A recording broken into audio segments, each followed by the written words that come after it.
Welcome to ESVN, the Emma Sports Vigeland Network Show.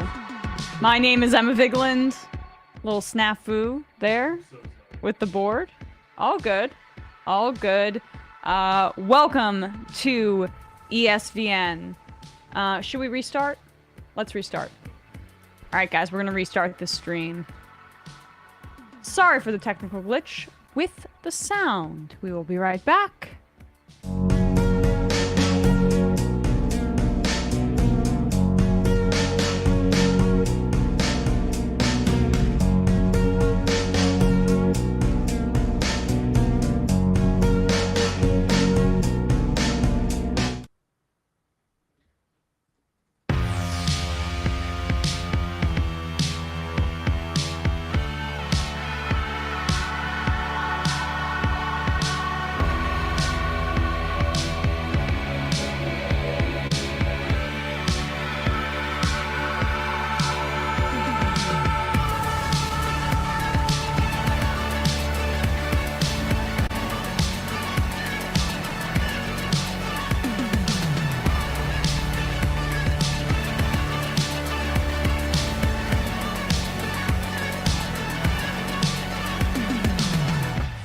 Welcome to ESVN, the Emma Sports Vigeland Network Show. My name is Emma Vigeland, and what a wild, wild sports weekend. If you're here watching on YouTube, please subscribe. YouTube.com/ESVN show if you're listening on the podcast platforms. And if you are, please rate us 5 stars. Leave us a kind review. Any little bit helps. Oh, and if you're watching on YouTube, remember to put on push notifications. That way you'll get notified. Hello, Bradley. Hi. Sorry about that. It's fine. If you're listening on the podcast, this has been edited out already. We had a little technical glitch at the start of the show. The volume just was like not. I was just being controlled by a computer for a second. It's okay. It's because you were up late at the movies last night seeing Avatar. I really was up late at the movies. I was at the movie theater at 1:30 a.m. having just seen Avatar. Yeah, I ended up. I had a blast. Fandango has like a great feature where you can get a full credit if you can't attend a movie, and it was just like too much for our schedule this weekend, so we ended up postponing. We were going to see Avatar 2 this weekend, but I'm glad that I didn't, because that means I would have missed the Bills the Bills oh yeah, because game. you saw it Saturday, right? Yeah, so I just stayed in and watched sports all weekend, and it was a great weekend for me, I should say, both betting and also with the Knicks winning, the Rangers winning twice over the weekend, and the Giants winning last night. We will get into that, but how was Avatar? Just like quickly, did you enjoy it? Oh, it was great. I had a blast. I'm a Cameron apologist, honestly. I think he's You appreciate him for what he is. Yeah, exactly. It's almost like it's not an ironic appreciation, but yeah. He's like highbrow Michael Bay, and like he doesn't. I don't take it too seriously, and I don't expect a whole lot besides just being like exhilarated visually. So that's what it accomplished. It's a very long movie though. Oh my god, I Quite know. long. Over 3 hours. And funnily enough, Avatar 2. The projection paused at one point. 3 hours in. Oh, when I was at the theater last night, fell asleep. I was like, it's 1 a.m. guys. Yeah. Like, if it's gonna stop, like we have like 20 minutes left. Like we got to figure this out right now. It did though. Your stamina, despite having to get up the earliest of all of us in the office, never ceases to amaze me. Oh yeah, I went to bed at like 3. It's fine. Unreal. No problem. I would not be functional today if that were the case. All good. But I mean, oh wait, one last question. Was Sam Worthington as wooden as he is in the first one? Well, you see him as like a blue person. Yeah, but time. yeah, I told my friends the biggest mistake of 2009 James Cameron was just not casting Matt Damon, Mark Wahlberg, Matthew McConaughey, anybody with Sam Worthington. Yeah, because he's a dollar store version of those guys who do that thing better than he does. And Avatar should have at least like given him a a platform for a larger career, and I think it speaks to how bad he is that didn't I don't happen. I don't really like know if I've really seen him in anything else. And you have Zoe Saldana, Yeah, right. Weaver, great actors there, and he's the weakest link. For sure. Oh yeah. Very, very clear. Okay. Well, I'm looking forward to you seeing it though. yeah, I will be texting you when I do. But let's just start with the World Cup before we get into Oh the my gosh. crazy, crazy NFL weekend as well. Insane World Cup final. I mean, all that you could have asked for, a historically fun game. Extra time was Penalty required, kicks. which I didn't think that. I thought once Argentina went up 2-0, I was like, all right, well, or 2-0. I was like, oh, this is it, right? I mean, soccer. But never underestimate the firepower that France can provide with Mbappe. He had a hat trick in this final, and yet they still lost in penalty kicks. And after Argentina's third goal, I was basically like certain it was over, and then like I look back and we're 120 minutes in and it's tied 3-3, and I'm like, oh my god, I know they've been playing forever. And it was amazing too that the two stars really showed out. I mean, oh my gosh, of course, yeah. Messi had the penalty, or got the first goal on penalties, and also had a gorgeous pass to set up the second goal as well.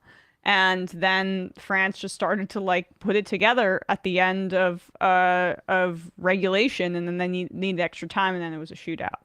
And just the final crown jewel in the career that makes Messi one of the greatest of all time. And I think some people, if not the greatest. And I think some people were saying it, which I think is fair, but I think some people were saying kind of, like Messi is so decorated, so prolific, and so has done so much in the sport, and like has accomplished so much that he like you said, it's almost, some people I think are seeing it as almost like the cherry on top of a legendary career, and that maybe he didn't need it to cement his legacy.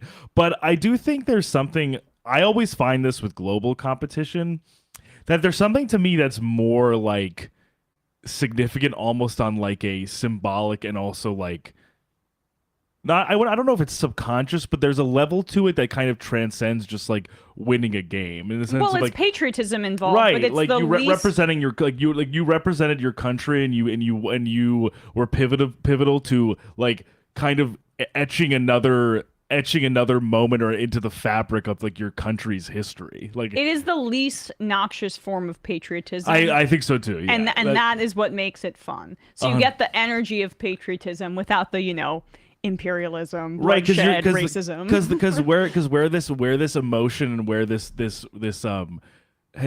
pandemonium and revelry and camaraderie comes from is like, for me it was summed up with I don't know if you saw the call, but Andres Cantor, the one of the Argentinian announcer, him crying. It just like you could see just how much like this like something as simple as like a ball going into a goal more times than the French side could get the ball into the goal can like literally not define someone's life, and also like lead them to tears. Like it's just a very beautiful thing to see. It is. And I will say this is an unpopular opinion here.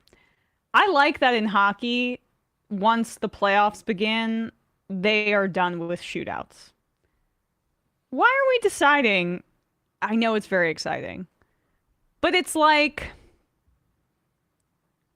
it's so distinct from the rest of the game, the shootouts, that I don't think it's like an honest distillation or representation of who's the better team. Yeah, I understand how the outcome should be structured. Yeah, I can understand the divisiveness of the format, and I think we find it. Like you said, I think we feel similarly sometimes with shootouts in hockey, in the sense that like it comes down to a kind of, when you look at it in the context of the entire game, like almost seems kind of like an arbitrary distinction for like, oh, like now it's as opposed to our 11-on-11 full field match. Now let's just have 5 guys go pretty close to the goalie and just shoot it at him. And with put soccer, the entire... it's even harder. I mean, right. Basically, if you fake If you fake him, if you fake out the goalie, that's it. I mean, and Right. at least in hockey, the goalie is the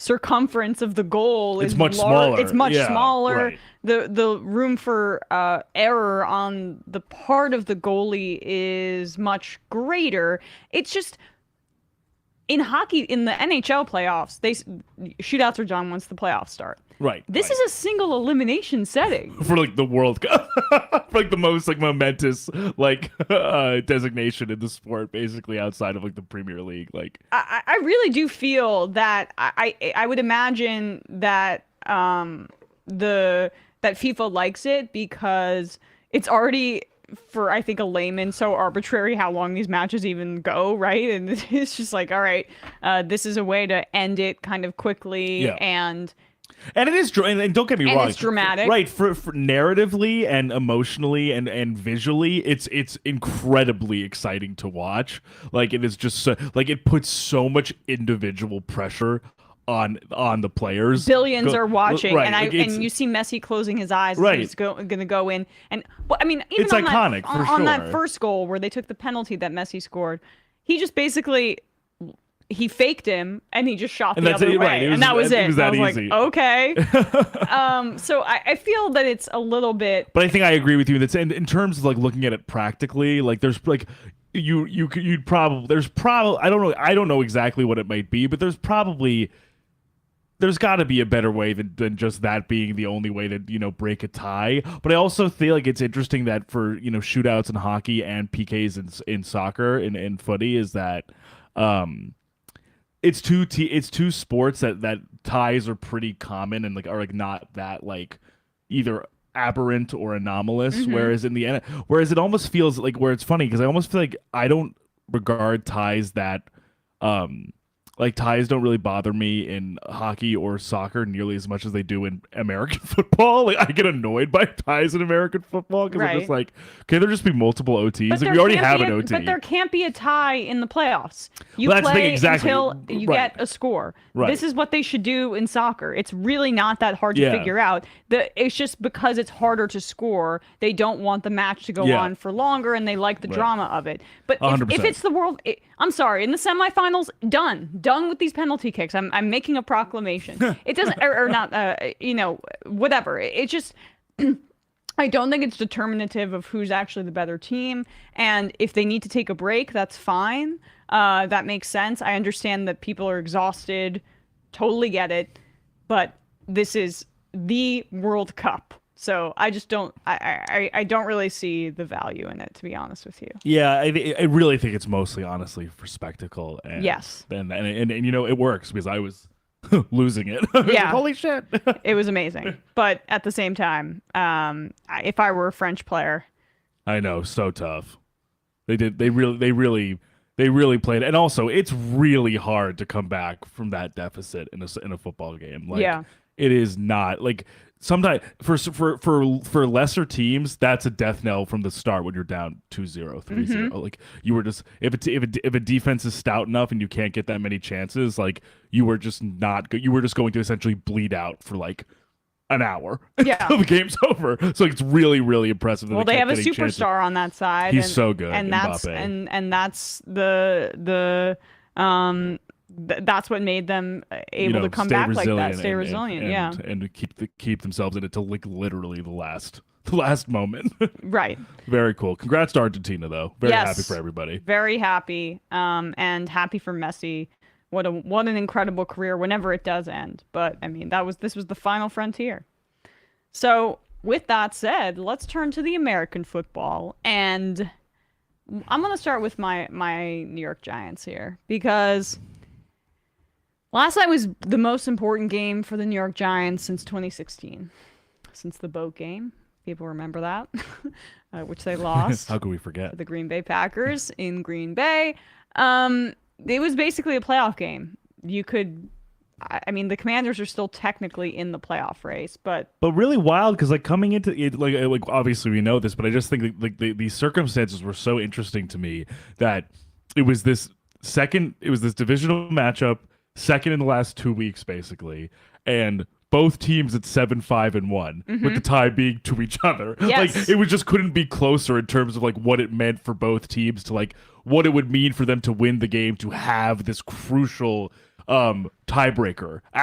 Almost the most literal sense of a tiebreaker, in that the two teams had only fought to a draw before, so someone had to win this one to basically, break away from the pack. So it was very exciting even going into Sunday night. Even though it doesn't, neither team has an explosive offense or a quarterback that's going to make you say wow. Right. But the weight of it made the game exciting, even if it wasn't very high scoring. The Commanders have a tougher road now because the Lions won, and we'll talk about that game in a little bit. But the Lions have the tiebreaker over the Commanders. The Lions beat the Commanders earlier in the season. So I don't. If I were to guess, I would guess that the Lions sneak in over the Commanders. But we'll still see how that shakes out. But the Giants just did a much better job this time around of neutralizing the Washington defensive front, which did not have Chase Young again this time. And there was a weird tweet by Ian Rappaport essentially saying, Chase Young's being held out of this game, and both sides are in total agreement on this. And I was like, okay, you're really overcompensating a bit there. The Nathan Fielder tweet. My friends are smiling just off camera. Yeah, right. It makes me feel like Chase Young was not happy. Everyone is very notably pleased about this arrangement where Chase Young is not playing. So that seemed like a little bit of some weird phrasing. However, still without him, Montez Sweat had some plays against Evan Neal, who's still a bit green, who had some false starts where you just see, wow, he's got some flashes. He's really great. And then you have that interior, which is incredible. He's so athletic. He's really athletic, but it's like as soon as like the discipline, like he's so big and he's so athletic that as soon as the discipline comes in terms of like avoiding costly penalties, like I feel like him and Thomas will basically just be anchoring the line. Oh, they will be. I have no fears about Evan Neal in his rookie year. I mean, maybe that's naive. No, but it's early though, and I think if he can stay fit and just like avoid penalties, he's just going to be a very difficult guy to get around. And I just have worries about the interior. But because with Feliciano and Glowinski, I mean, none of those guys on the interior are the long-term answers. No, I mean, they drafted sure. Azudu in the third round, and he just needs to beef up a little bit. But he's had some decent starts, especially for a third-round rookie. But regardless, I mean, the middle of the line played okay. The game plan was better at neutralizing that front, and they just have to roll Daniel Jones out a lot. Yeah, but he did stay. What changed the nature of that game was there was a drive where the Commanders pinned the Giants within their own 10, and the Giants had an over 90-play drive, which included a throw from Daniel Jones on 4th and 9 to Richie James. And that changed the game. That was wild. They ended up scoring on that drive. And you could see Jones is being coached to be very efficient. But when they say put the pedal to the metal, you get a little scared because there's no receiving talent at all. Like, at all. And Bellinger had a bad drop this game as well. So it's like you're on pins and needles when he's making these needle throws because the receivers can't get open. But he decided to put the pedal to the metal on that drive, and it was really all the difference from the offensive side of the ball for the Giants. I think you meant 90 yards, right? What did I say? I think you said 90 plays. Of 90 yards. Like, wow. That would be. They were just going up and down the field. Yeah. back and forth, back and forth, back and forth. But DJ, that was very impressive because, like you said, the degree of difficulty in terms of not only knowing like where their receiving talent is, but also like the down and distance. Like that is not a that is some coaches are scared to go for a 4th and 1 like closer to their end zone than Dable was willing to go for 4th and 9. And I know, and it's very interesting to me, these types of decisions, because what frustrates me is like, to me, I'm of the mindset that I'm like, I like a coach, especially in a game like this, being ballsy, basically kind of trying to set the tone and set the tempo by being like, we're going to take this risk and see if it pays off. But of course, it's unfortunately a matter of outcomes with these things sometimes too, where it's like, I love the 4th and 9 play, but I'm sure like if it didn't hit, then people would be like, oh, that's so stupid. Like it was 4th and long. Like why would you go for it? Whereas like either way, I'm kind of like, I don't know, like maybe it's because it worked, but I'm also happy with it because I think it actually kind of upped the ante for Washington's defense, and also being like, oh, okay, like they're going for broke here. Like we may have to as well. I mean, Dable just has such big balls on him. I mean, he big really balls, does. Dable. Since week 1, since the going for it against the Titans, I mean, this has literally been like his MO of like kind of just trying to give the team a shot in the arm when they need it in plays that really count. And it's great that he has confidence and faith in his team to continue to deliver on those types of plays. Yeah, Daniel Jones does not have really high-end ability with his arm necessarily. He's a very clean motion technically with the way he throws the ball. It's perfect. But the high-end talent, he's not the quarterback, I think, of the future for the Giants. However, he's a tough SOB, and he gets hit, and he makes big throws when he needs to. But really, we're bearing the lead to a degree with what stood out in this game. Yeah. And that was Kayvon Thibodeau. Oh, I'm so happy about this. I mean, I know because I feel like we were talking a little bit how he was in the beginning of the first half of the season. He was slightly inconsistent. You would see, and he was coming off injury, right? He was not super healthy. You would see flashes of what he could do, and I feel like this was the game. I think was it against the I don't know if it was against the Cowboys or there was one game before this where I was like, oh, he did look like he was coming on. But this, to me, I was like, this is like the peak of what you could get with a guy like Thibodeau, where he's disruptive all over the place, and he's just, you see what a guy now with the control and with kind of like the game speed catching up to his athleticism, what he can do. Yeah. If this remains consistent, like he just wrecked the game. Like he was just creating space and getting after Heineke and these Washington linemen like with zeal. Yeah, with abandon. To me, it was awesome. Kayvon Thibodeau, the last time that he had such a good game was against the Cowboys in Week 3, or wait, what was that, Week 3 when they lost to the Cowboys? Now I'm like, being not pre-Thanksgiving. Yes, right? it was Week 3. My memory Week 3. is okay. So he that was his best game, I believe. Or no, he didn't play that game. No, it was the other Cowboys game where the they Thanksgiving lost. game. Yes, yeah. where he was coming on, and that was a primetime game as well. And you heard him being quoted at one point saying, he thrives in prime time. How do you feel about prime time? And he's just got a great personality. Clearly, he's going to go into media no matter how his career ends up. I mean, he could end up being average his whole career, and he'll be a wonderful media personality no matter what. He's Michael Strahan 2.0, except funnier than Michael Strahan. But that's what I was going to say is like that's what I love too about for specific guys like this where they're where they're young and they're kind of ready for this moment and like aren't kind of afraid to like be confident and give a quote and like not like be too scared of like the pressure that might be on someone of being a rookie for the Giants. And like it's great to see like that, all of that stuff, the intangible stuff, then also match up with him having like a game-breaking type of performance. Yeah, so that was incredible and really good for him. He definitely had his breakout game. And Thibodeau, to me, I was lower on him than some of the other pass rushers. I mean, I do think that he's not going to be a Bosa brother or even Aiden Hutchinson or a Myles Garrett. He just doesn't necessarily have the build to be, I think, a superstar in that way. But he can rush the passer. He was showing off a variety of different moves last night, which I thought was really great.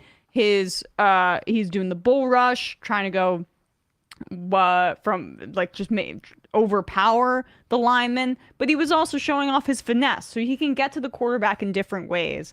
And he just didn't give up on that play and scored that defensive touchdown. And the defense was what mattered in this game. And also some questionable calls from the refs, which we'll get into as well. What's interesting with Thibodeau too is like this was a game too where I feel like you were seeing the stuff that was always coming up in his scouting reports coming out of Oregon, which is that he has like a crazy motor, like essentially doesn't give up on any play, doesn't ever kind of look particularly gassed or winded, and is just kind of like relentless in how he comes at people. And also, he's lengthy and he's got great bend. Like he's very his flexibility and also just his athleticism. Like he really is just like once he's kind of getting going, like a really hard person for flat-footed or back-footed linemen to kind of get a hold on or kind of get a. And he's smart as hell. I mean, Yes, he's sharp. definitely, That's the thing about absolutely. him too. Is I think that he's really smart and understands how to approach the game. And the front four needs to step up with the Giants having these injuries in the secondary, because you can see when the front four didn't get home, Terry Yeah, McLaurin was catching right. balls all over the field Right. because the middle of the Giants defense is horrible. The linebacking core is horrible. I mean, Jalen Smith, I looked up his age. He's only 27, but he's lost a lot of steps, and I couldn't believe he'll make plays out of necessity. But the Giants linebacking core is horrible. I don't think I horrible. knew Jalen Smith was on the Giants. Yeah, I was like, oh. it's essentially Oh, okay. another one of these guys that they've picked up off the street in order Right, to make their right. defense serviceable.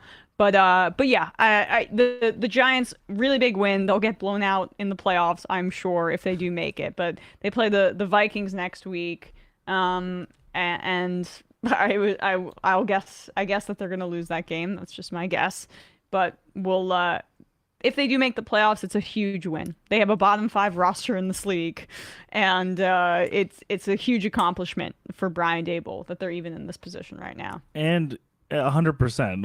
Also, like I can totally understand the hand wringing from Washington's side about the pass interference, the lack of a OPI call. I mean, defensive pass interference call on the 4th down, and also I guess after the game, Terry McLaurin had said that he was trying to confirm with the ref before getting into formation that he wasn't committing an illegal formation Yeah, he penalty. gave the refs a thumbs up. I don't know what the ref was doing. Right. If he gave him verbal confirmation, either way, the refereeing in the NFL has been horrific. It was across horrific in the yeah. Vikings game too. This And people are weekend- forgetting that because they came back and won. Exactly. But they blew that play dead when that was clearly a fumble or a turnover for a touchdown. That Chandon Sullivan, that play from Chandon Sullivan where he stripped it and ran it into the end zone. Upon replay, it was just so clearly a fumble. And like guys, and I understand his frustration. Sullivan like threw his helmet. He was so heated, and I get it because. Sometimes, Oh, and then they gave him the Yeah, flag for yeah, that. yep. Oh, I guess it's wrong to It's like wrong when to get you upset don't do about your job. Right. It's when wrong you- against. It's wrong. It's wrong to like. It's not wrong to make the shitty call. It's wrong to get upset about the shitty Exactly, call. exactly. Unreal. And they totally missed that on Darnay Holmes. I mean, look, I'm happy the Giants won, but he was sticking his arms through under his armpits and like basically lifting him in the air. You're not catching this ball, Jahan Dotson. The thing with it though is that's that it's not a team's fault for benefiting from that, and also it happens basically to everyone at some point where a call is missed, and it can. But also, and for me, I'm always like I think these things can ultimately kind of cancel themselves out in the sense of like. I think there are so many factors into losing a game as to why it is that it can't only be boiled down to one missed call. Right. But I think across the league, we just saw that like there is a lot to be kind of annoyed or frustrated about, whether it was the Raiders game, the Raiders-Patriots game, the Jets-Lions game, the Giants game, the Vikings game. There were just a lot of questionable calls throughout. I mean, and there's no recourse for it either. It just I don't understand why the league. Did you know that the league does not pay full-time officials? What? Yeah, they don't. Oh my god, all those guys are part-time? Yeah, yeah, Damn, that's crazy. right. I It's mean, a lot of work for a part-time job. it is, and they won't pony up. A lot of travel. And I'm just that was Jahan Dotson who was on who they were covering Yeah, let me there, just right? double check that, but I believe you're correct. I think so too. At that point, I was like celebrating, so it's hard for me to even remember.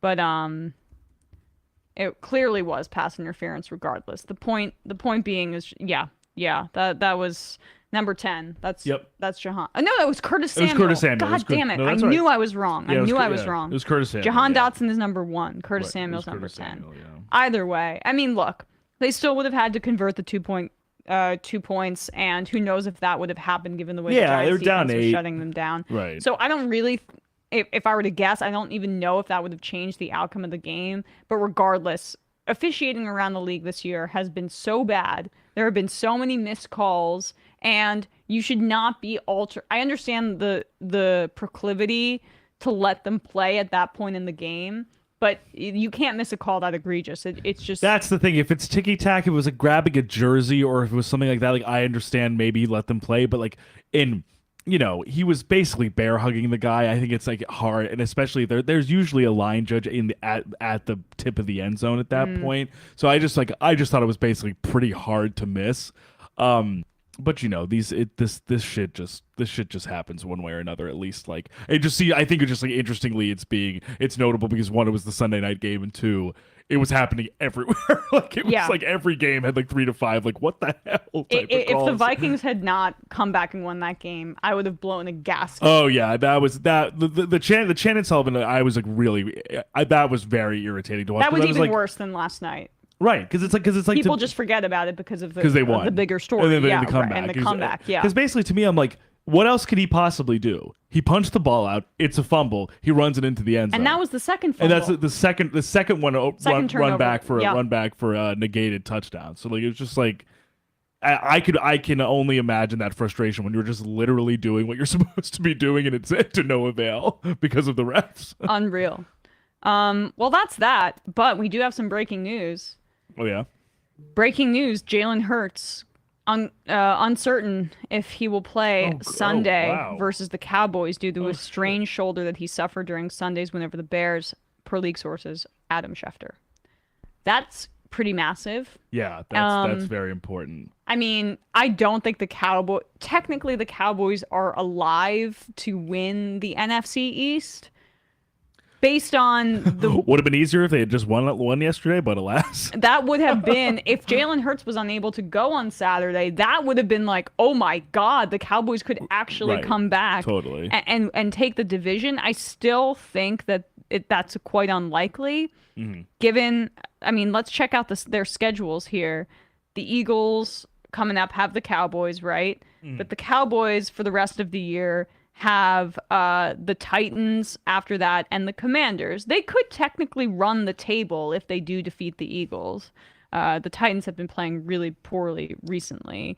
But for the Eagles, who they have coming up, they have the Cowboys and the Saints and the Giants. So those final two, they should win as well. And I believe that they really just need to win one game to clinch the NFC I guess it'll be an interesting test if ultimately Hurts isn't playing, Gardner Minshew will be in. Yeah, testing Nick Sirianni's mettle, getting this was, I would say, very clearly their biggest point of adversity this season. If Jalen Hurts, who is such a release valve for the offense in so many ways, is not there to use his legs, and when I, like we were saying last week, basically when one team game plans against Jalen Hurts, he just plays the other way that he can really exploit with all of the weapons he has at his disposal. So I think it'll be very interesting to see how if he's confirmed to not be playing Sunday or Saturday. Is it Saturday? I guess it could be Saturday game. Well, most of the games are being played on Saturday because Christmas. Oh, that's Sunday, right. Okay, so yes. So mostly games. Saturday, right? Yeah. And then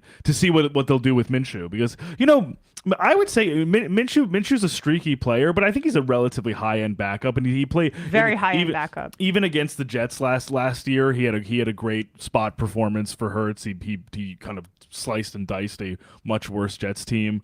So I could still think they'd be definitely very competitive. It's not like they're putting Nathan Peterman out there, but obviously it's a severe downgrade from Hurts, who's just been playing his best football.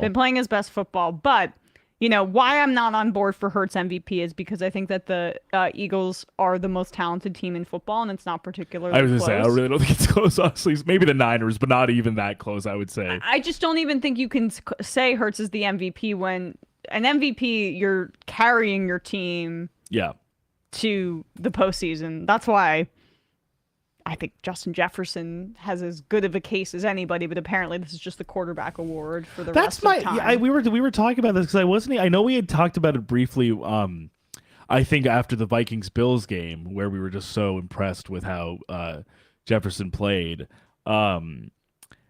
is that I wasn't even necessarily considering from him anything other than offensive player of the year because it just never like the MVP especially now it hasn't really traditionally, but especially the last like 10 years it is a quarterback award. It's basically who's the best quarterback. And that's what's annoying to me because I mean Burrow you can make can make a real case as well, but I would also say that this last win was much more on the defense clamping down in the second half, which is what they've been doing all year. And so I don't really think one quarterback has put his stamp on the MVP award at any point at this point in the year. Patrick Mahomes is messing around with the Texans. Josh Allen is being a bit reckless. You can point to his elbow injury, which has been nagging, and I think that that's part of it. But I don't know if you can give it to him at this point, even though I think you can make more of a case. He does more for the Bills than Jalen Hurts does for the Josh Eagles. Allen does? Josh Allen, yeah. Oh, and I think we can get into this obviously, but I think we definitely saw that in the case of the game on Saturday against the Dolphins, like that very dynamic. Whereas like the offense was basically stalled, the running game was not really going anywhere, so it was like now okay. Release valve. Let's let Josh Allen be Superman. Right, and he just hurdles guys. And running I'll be at honest. Will. As soon as it started snowing, I put a large bet for my standards, which is like over $10 or $20 on the Bills money line, like right away. And it was a tie game at that point. I was like, there's no chance. Because you had a feeling that Josh Allen was about to go Yeti mode. Oh yeah, and he did, and then they won that game, and I won some money. But I just Jalen Hurts playing great, and he's impossible. I'm a Giants fan, and I like him. I'm so happy for him, it's very genuinely. hard to dislike him. He's so great. But I would imagine that if he's out of this game and not playing, the Cowboys will be favored, and I will be taking the Eagles.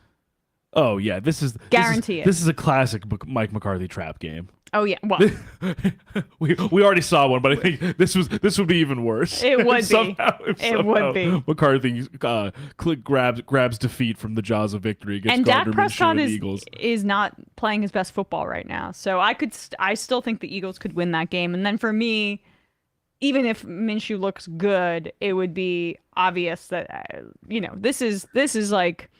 this team is on another level talent wise, and so I just don't think you can give the MVP to somebody who is just the quarterback of that team, even though he's playing definitely like a top 10 quarterback in the NFL this year. But yeah, I think it would be pretty inspired to give it to Justin Jefferson, but it should be. I think, in my opinion. I think that ultimately it's going to be a split between Mahomes and Allen, but I'm curious how they'll actually come down. I don't think you're right though. I think Jalen Hurts is the favorite right now. You think Hurts will win? You think in terms of like who would be? I don't think he should, win. but I think he will. That's it. Yeah, I guess I wasn't even necessarily because of the standard I set for like good team, like great team with a good quarterback. I almost wasn't even like considering him actually winning it. But I also think you're probably right in terms of narrative. Like, also the voters don't love giving repeats. They don't. I mean, they did it with Rodgers, but I don't think they'll want to do it like. Mahomes has won an MVP before. If Allen isn't the standout, I wonder if him and Mahomes and Allen's cases are too similar. And this is a new person to give. Oh, look, we have a new MVP of the league. Like I always think that these, both in NBA and both in the NBA and the NFL, a lot of it is not just like actually like who is the most valuable player. I think it's like who is the most valuable player to like define the 2022-23 season. Yeah. I think it really depends on the story too, and Hurts might have the best one. Yeah. For this year. I mean, it's just the Eagles are the story of the league, so right, exactly. And then Coach of the Year odds. Interestingly, I wonder if Nick Sirianni is gonna win as well, and what that means, because he's the favorite as of this point. Then Dan Campbell. It should be between Kevin O'Connell and Nick Sirianni at this point. Oh, not you wouldn't say Dable still, I guess. But I think so because of the roster. But no, they're not going to give it to him. Yeah, I guess that would be my only thought is like if we're talking narrative again too, being like, especially if he's able to clinch a playoff berth with the Giants this year, like taking that roster that basically preseason expectations were for like 3 to 5 wins and getting them to the playoffs with who they have. But I will say, I think if you're just really looking at like dominance, I guess, with like what you have, Sirianni's just truly made the most of an already excellent roster and just like taking them to their heights, to and their the apex. right, and the Vikings roster is not as good. So That's right. If it were between those two, I'd probably still give it to Kevin O'Connell. But because it is like, but it's hard to say. Rookie, Sirianni's done an incredible job. So, but I see what you're saying though, in the sense rookie coach, a team that did not change super fundamentally from season to season. Mostly, it's seeming like a real culture shift there from the kind of iciness and hard assery of Mike Zimmer to, I think, a probably lighter, more congenial atmosphere. And the guys just like playing the right way is kind of reductive. But I mean, truly, like, this is probably the best season of football consistently from Kirk Cousins I think we've seen basically ever. Like, I was ready to dance on this team's grave when they were down 33-0, and they really shut me up at the end of that game. Well, let's talk about it there. I was about to tee up my fury about the Vikings being pretenders, and what do you know? But I was equally furious at and this was one of my locks. So, and I lost it by 1 point because it was -4. So I was really invested in this game, and I have Justin Jefferson in fantasy, so I'm always watching the Vikings very closely. And 33-0 lead. The Colts got up early, and not so much. Largest comeback in NFL history. And here's the kicker here. Frank Reich, coach of the Colts no longer. Oh, yes, right. Was the quarterback for the Bills when they overcame a 35-3 deficit versus the Houston Oilers. In the 93 season, that was the season that they did end up going to the Super Bowl. Giants beat them in the Super Bowl. But that season, or that game in the playoffs versus the Oilers, was the largest comeback in NFL history. No longer. Jeff Saturday screws Frank Reich once again, blows a 33-0 lead, and now the Vikings hold the largest comeback in NFL history. And it should have never have come to this point. We ranted about this earlier in the program, but 2 completely unacceptable missed calls by the officials. One where there was a fumble return for a touchdown, but they blew it dead before it was returned. And then the Vikings player who returned it was visibly frustrated and got a penalty for complaining about it. Right. I mean, it was just, I was fuming on behalf of Vikings fans, but it ended up being the historic comeback, and it's fortunate for those guys, like you said, because those calls would stick out in such a different way if they couldn't even if basically 14 points were basically wiped off the board. While they're down that much to begin with, and if that was basically all they wrote in terms of the outcome of the game, and it would have been 33-14 or something like that, and the Colts stayed sturdy on defense, those calls would be reverberating much more than I think they are today. But so now it's more just kind of an example of how frustrating ref play. I mean, the refs were this weekend comprehensively,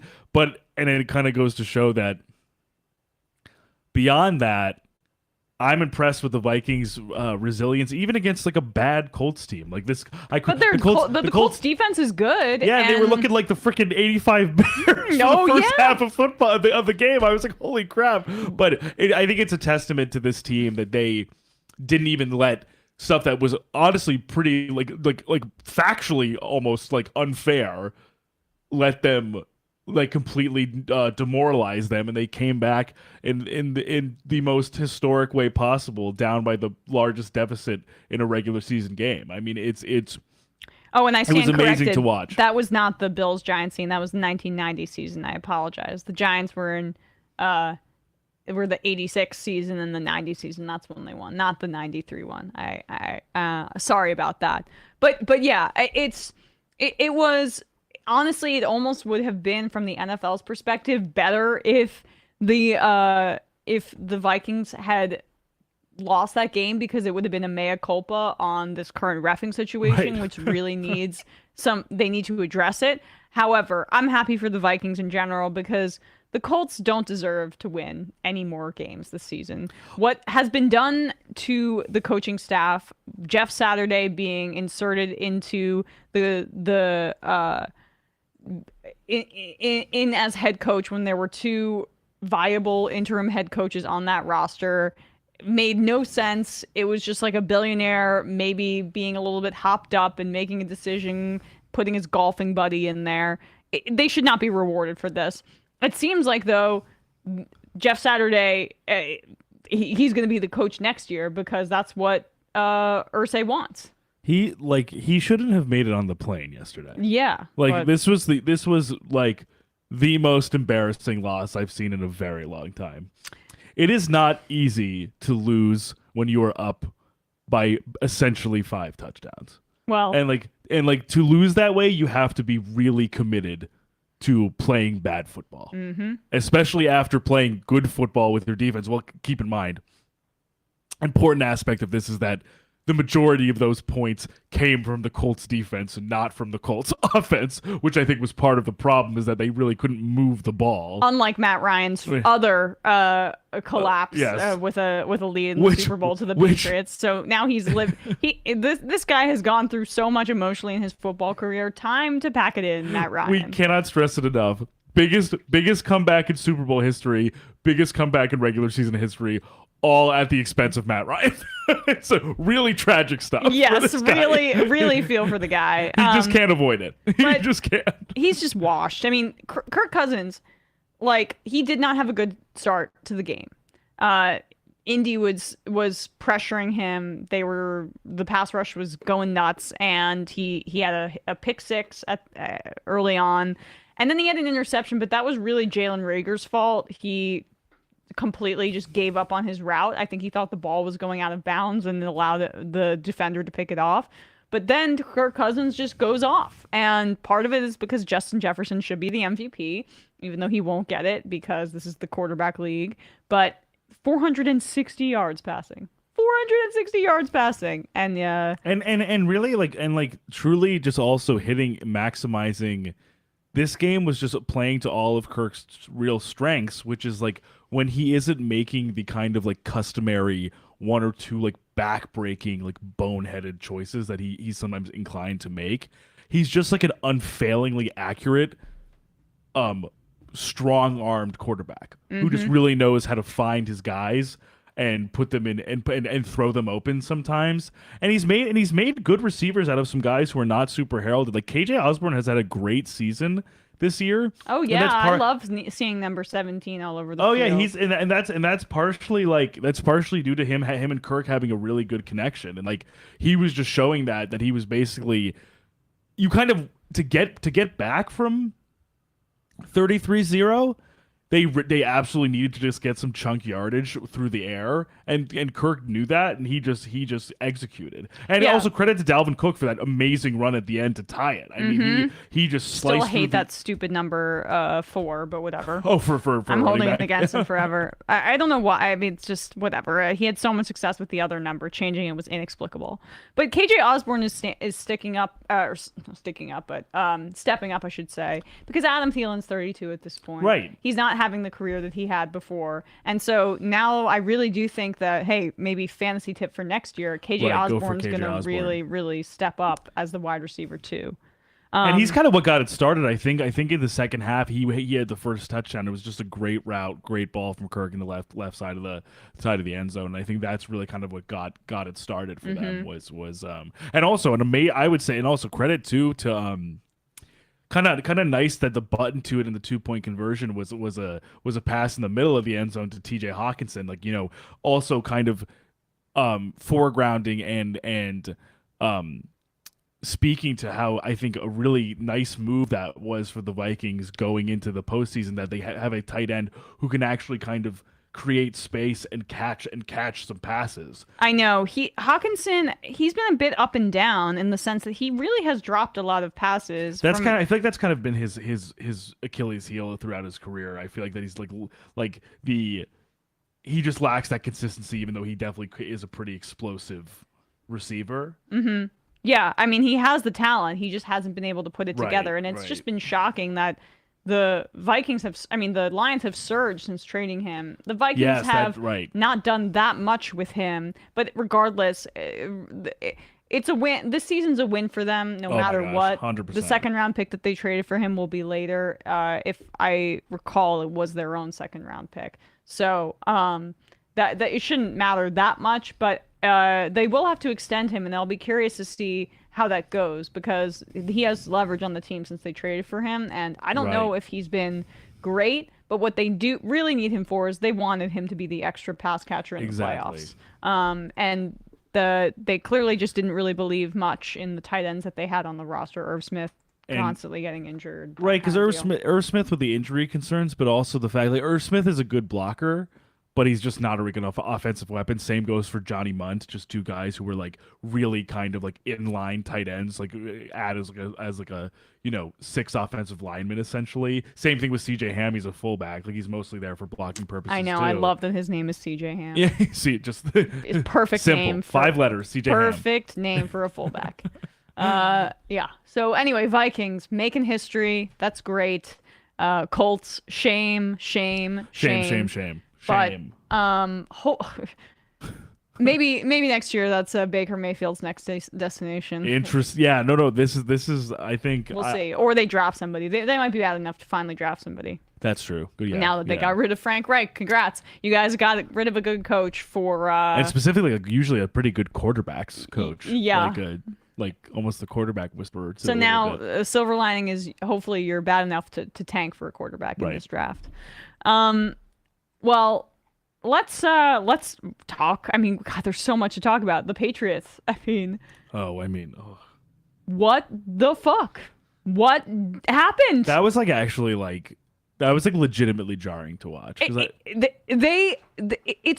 not just that the play is one of the dumbest plays in the history of the NFL. It was so dumb. It's also that it had significant ramifications this late in the season. It's week 15. They're trying to get in the playoffs. The Patriots are not going to make the playoffs probably because of that play. Because the Chargers are ahead of them, and the Jets with that loss are ahead of them. Still, I think, and they have better odds. Maybe the record may be a different story, but I forget. I just saw some PFF put odds up there or something like that, and the Jets and Chargers odds are technically ahead of the Patriots. I don't see them getting into the playoffs. They also don't deserve it. This offense is disgusting, and it's terrible. It's absolutely terrible. I don't know what to make of Mac Jones like hating his life on camera every week. Except for the fact that it's clear that Matt Patricia is completely out of his depth, and rumors are that they're going to go after Bill O'Brien to be the OC, who's at Alabama at this point. But it's like, they need a refresh on. And can they just like stop doing this stuff? Bill Belichick, love him to a degree in the sense that I think his innovation and his feel for the game will be underrated, and his contributions to the game are immeasurable. The slot receivers, essentially a Bill Belichick invention. The 2 tight end sets, essentially a Bill Belichick invention, or he popularized those things to the point where every offense was like, we need this element. And of course, his just defensive creativity is off the charts, but I feel like is at a point where he doesn't want any new people in the building because he's retiring soon. But you're hurting the players that you have. He's like almost desensitized to the guys that are churning in and the younger guys. And I want them to have good careers. I feel for guys like Ramondre Stevenson, who's playing really well. And Mac Jones, even if he is like being a little whiny. He has the right to be. They have no fun up there. It's military style. Look at how he played with Josh McDaniels, and look at how he was playing last season with Josh McDaniels, literally getting to the first round of the playoffs as a rookie, and now he's playing in this clogged toilet offense for Joe Judge and Matt Patricia, where I'm sure there's still some friction as to who's kind of fully in charge, who's calling plays, and what's being called, and what's being prioritized. I mean, as much as it looked like a really silly decision and throw by Jacoby Myers, you watch him in the post game. He was very remorseful, took a lot of blame for what happened, but he basically was like, that wasn't the plan. Yeah. So it's like, okay, if that's not the plan, why A, does Jacoby Myers not know that's the plan, and B, why are you running a draw play in week 15 when the game is tied? It made no sense. I don't think Ramondre's backwards pass was bad because there was zero. They needed to keep the ball moving because he was unable to get out of bounds at that point. Right. So there's 0 points on 0 on the clock. Right. No timeouts. The play, you have to keep going with the play. So he passes it back to Jacoby Myers. It was just inexplicable for Jacoby Myers to pass it directly to Chandler Jones, who then, curb stomps Mac Jones. Really, one of the most vicious stiff arms I can remember. Mac Jones was basically on his knees, and Chandler Jones was like, boom, right into the I was dirt. debating. Sorry. I know, it's okay. You dropped your phone. I was debating with somebody about if Mac Jones was at fault there, but I mean, he's not the best athlete. Chandler Jones, former Patriots star, just takes it to the house, and the Raiders having a bit of a late game resurgence, or late season resurgence, I should say, setting up hopefully a better year for them next year. But at the same time, it's just inexplicable. The vibes out of New England, despite them not being, a bad team records wise, it's like worse than what we saw with the Vikings. And you see, when you get a young offensive mind in there as the head coach, who also treats his players with a bit more respect and has a more modern approach, it's going to make all the difference once it eventually happens in New England. You can't fire Bill Belichick. I understand that. It's just, there's no way. But he should probably leave at this point. But the interesting thing though is like, I think we've said this about certain people before. Like, for example, like the Spurs, for example, are at this moment like one of the worst teams in the NBA. Nick Saban in Alabama is good for at least 1 to 3 just calamitous special teams fuck-ups in important situations. We see the Miami Miracle and the this play on Sunday were at the expense of 2 Bill Belichick coach teams. We give a big leash to iconic legendary coaches who, if this was Steve Wilkes doing this, Steve Wilkes would be out of a job. Forever in the NFL. It would be the only thing we associate with him, that he let Chandler Jones intercept a lateral to lose a game. And listen, I say this knowing that it's for good reason, because Bill Belichick is the most successful coach in the NFL in the past 20 years, maybe the best coach to ever do it. But I think it's also important to acknowledge that, at some point, the inevitability goes away. There is sometimes a little bit of that luster with time, with regression, with age, with the lack of the same formula. It doesn't persist for everyone forever. Yeah. He's had an amazing run. He's had an amazing run, but he is fallible, and there are clearly sometimes there are points with both personnel decision making and certain scheme or certain strategy and certain game time, in-game decisions, where he misses the mark. Yeah, there's a lot of things that are coming back to bite him that I think were masked previously. His inability to draft a wide receiver. Yes. His overvaluing of intelligence in receivers or what he perceives as intelligence, as opposed to athletic ability. He can't scout them because he really only cares if you are going to do your job, as opposed to being an athletic freak. You got to have more faith in your guys to be able to coach them. That's that's one element of it. Whereas he's an amazing defensive scouter, though. Yeah, Kyle he Duggar, is, but he Jack also Jones, but you're so right. He doesn't have. You look at some of the choices, like N'Keal Harry. Was a huge flop. Right. Was basically, while he was with the Pats, unplayable. and he was taken in the first round by Belichick. And, and I mean, you just go down the list. He doesn't really seem to have an interest in developing them either. Right. At times, I believe he can be conservative on the offensive side of the ball. That's a bit outdated. And then this militaristic, do your job, don't have a personality thing is clearly wearing thin. And at a certain point, this is not the same group of guys where you're going to have a lot of leeway. It's time. It's time. And it's time for Brady. It's time for Bill. It's time to go. And for my money, Bill is the greatest coach in any sport of all time. I feel that way strongly.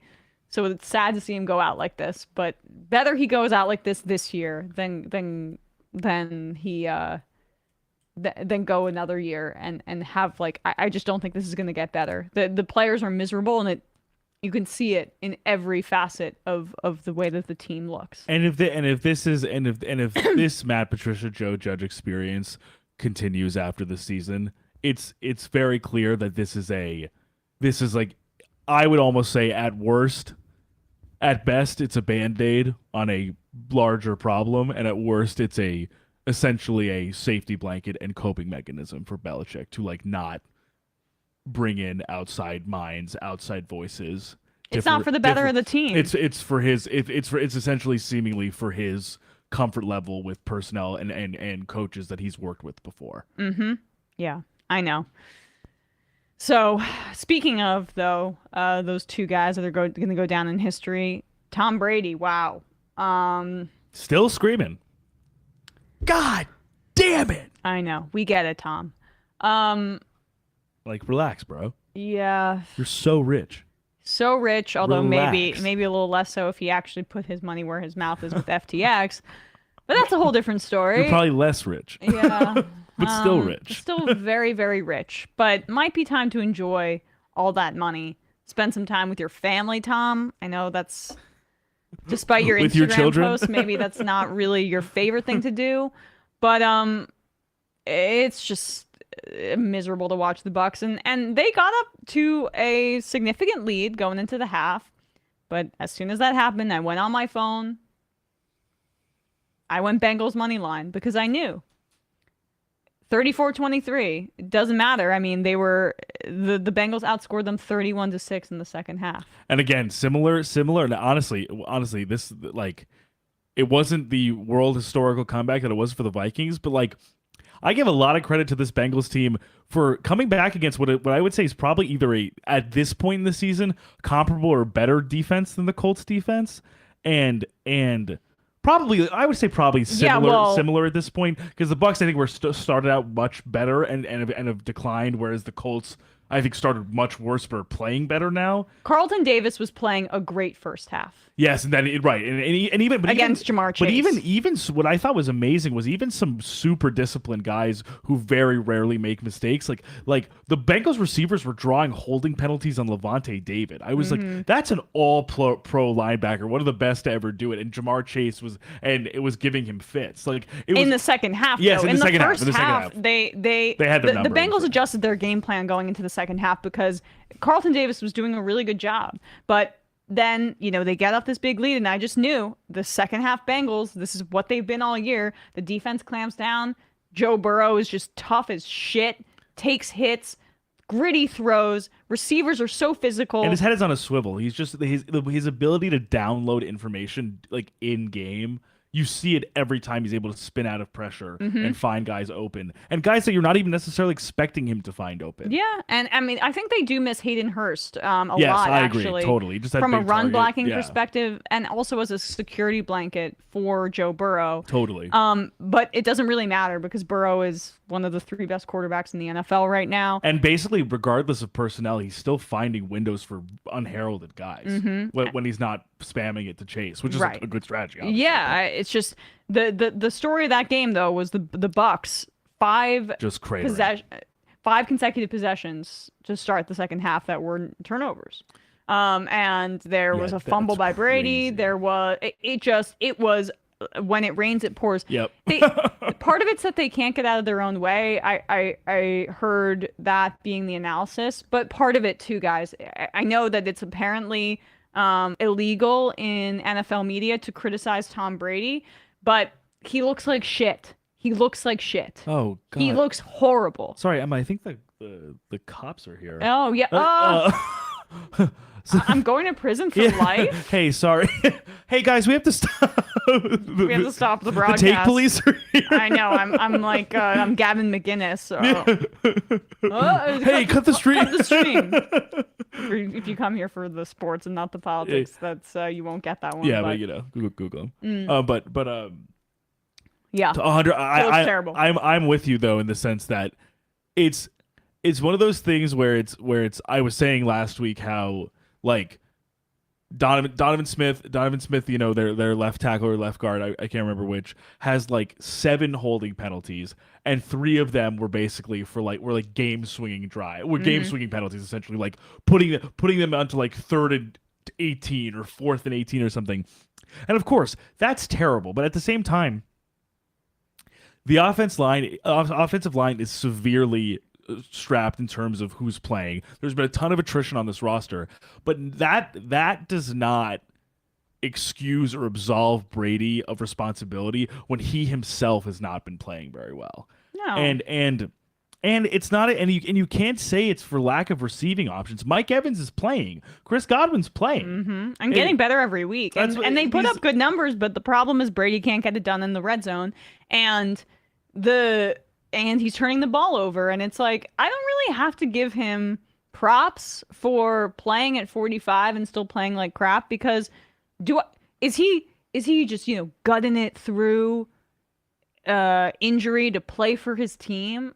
This is not like a team guy. He's trying to put some more pelts on the wall for his legacy. So I don't necessarily think that him not having the self-awareness to come back and play football and understand where he is at in his career, that's not something I give to him as credit. Also I would give him a little bit more credit if he actually criticized himself once or took accountability.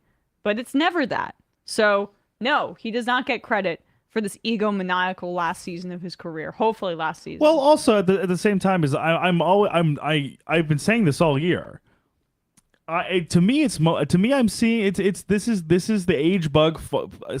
I think to a degree, finally catching Tom Brady, and things aren't coming as easy, and his frustration is building because it's not as easy as it was before. When literally last year he was leading the league in most passing metrics. Like even just a year ago, he was one of the best quarterbacks playing in the entire league, and they made the conference finals against the Rams. Like it's a fall. It's a real significant and precipitous fall, not only for his individual play, but his team play. And I think there's a lot to discuss when it comes to the line and attrition all over on both sides of the ball, and Todd Bowles employing a far more conservative offensive scheme than that of Bruce Arians. But that doesn't elide or obscure the fact that he is just not playing at the level he was before. Yeah. I mean, it's just, and what makes it more annoying is that it seems like nobody says it. Nobody wants to say it. I have a lot of frustration with groupthink in sports right now, and that brings me to the Jets. And I thought we'd forgotten about this. No, we're not going to, because I'm. Everyone's yelling at me earlier. Well, not at you, yelling at Jets fans in general, who don't know how to win, so they think that Mike White is the answer. And I'm gonna make this point until I'm blue in the face. Yes, the Lions are good, and they won that game. Yes, Zach Wilson threw one insanely bad interception. It was terrible. At the same time, he had an incredible throw from 3rd and 19, 4th and long on that final drive to get into field goal range, and there are 2 people responsible for the loss in that game. Robert Saleh for mismanaging the timeout situation. The Jets had the ball like 150 and all three timeouts. All 3 timeouts. All 3 timeouts. And he didn't use one until 19 seconds. And then after that, the other person who lost that game was Elijah Moore, who's talking all over, talking in the media, liking stuff on social media, making a spectacle out of the quarterback situation. He also lost the game. He went down way too late when they couldn't use that second timeout because, by the way, there was still one left. Robert Saleh didn't empty the clip on those timeouts at the end of the game. He lost yardage and took them out of field goal range. Elijah Moore, by not going down. And after Zach Wilson made one of the best throws over the past few weeks on a 4th and long to set them up in that position. There are a lot of people to blame for that loss, and Zach Wilson is not one of them. Yeah, because I will say, like, we talked about this on Sunday. He had a bad interception for sure. And that one throw where he was basically off balance and kind of threw it way up in the air that Michael Carter kind of like caught it like it was like a volleyball, basically. Yeah. Like, yeah, those plays were still there because this is the same guy who is still struggling with his fundamentals. Mm-hmm. But that doesn't, in my view, completely obscure or shroud the fact that he made a few real high-level plays in difficult situations that, just from a purely athletic standpoint, a guy like Mike White couldn't make. And I think what I was trying to say to you, I was saying to you earlier, that 50-yard throw, Mike White could never have made that throw. Right, and that is like scrambling to your right, throwing a cross body all the way downfield. Like, it was a really athletic, really impressive play. And I just, like, the frustrating thing for me, both as a fan and also just as an observer, is that these two quarterbacks, almost if they could like combine their skill sets, would be a good fit because they possess what the other lacks. Mm-hmm. White has a high floor because he's accurate and can just basically stay in the pocket, make his reads, and dump off the ball. Zach Wilson struggles with that part, but can make very, very difficult high variance throws and make them kind of seemingly with ease. And while one has was a higher floor, you can't. I would bank on the guy who can make more difficult throws in difficult situations like that to try and develop fundamentals over a guy who just doesn't possess the athleticism. And when you're a 25-year-old, 26-year-old quarterback, you can't develop that athleticism. It's just like that's at some point you come with that. You can't develop that arm. Zach Wilson's 23 years old. He looks like a baby because he is one. And yet they're treating him like this is year 4 and it's time to give up. He's also had injuries. Both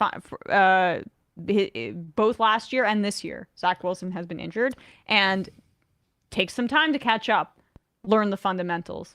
There are 2 different standards that are currently being applied. And I heard Zach Wilson after the game when they said they were trying to say, basically, are you happy with your play? And he was like, no, I need to go back in the film room. And he's saying all the right things at this point. You see him embracing Garrett Wilson at the end. Garrett Wilson was clearly giving him some sort of pep talk in his ear.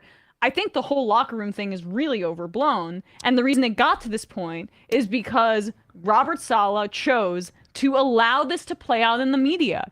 He could have squashed it way earlier. He could have squashed it. He could have spoken to his receivers who were saying all this crap and said, keep this in-house, guys. And he let it spiral and get out of control and let the fans dictate personnel decisions for the team. Sometimes people from the outside, and I say this as someone who's a fan of the other New York team, like, I was sometimes getting really frustrated where I wanted them to bench Eli Manning, right? But they chose and try out Geno Smith at that point, and they ended up benching Eli, which I thought was the right move. And this is when they were a little Jets-like. Geno played. They didn't win that game, but he played fine. And they were like, oh, let's throw Eli back in there. Because the media was going crazy. And I was like... And it was the whole, like, oh, is he going to end his Iron Man streak? Yeah, and they did. The outrage was over the top. And that's partially what hurt Geno Smith's stock going forward. For the rest of his career. Right. Because people who are maybe outside of these fan bases don't fully understand how overwhelming the pressure can be from this media market.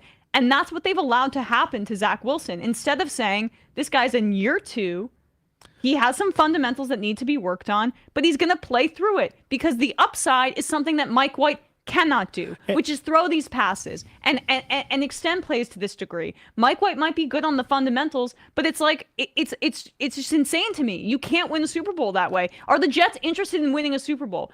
If that's the case, you develop your quarterback who has high-end talent as opposed to benching him and humiliating him in public for your backup who does not have the ability to make the plays that he did in that game. And I guess the thing for me too is my struggle with it is that I think they felt the pressure, like you said, to make the choice to bench Zach Wilson after the second Patriots game.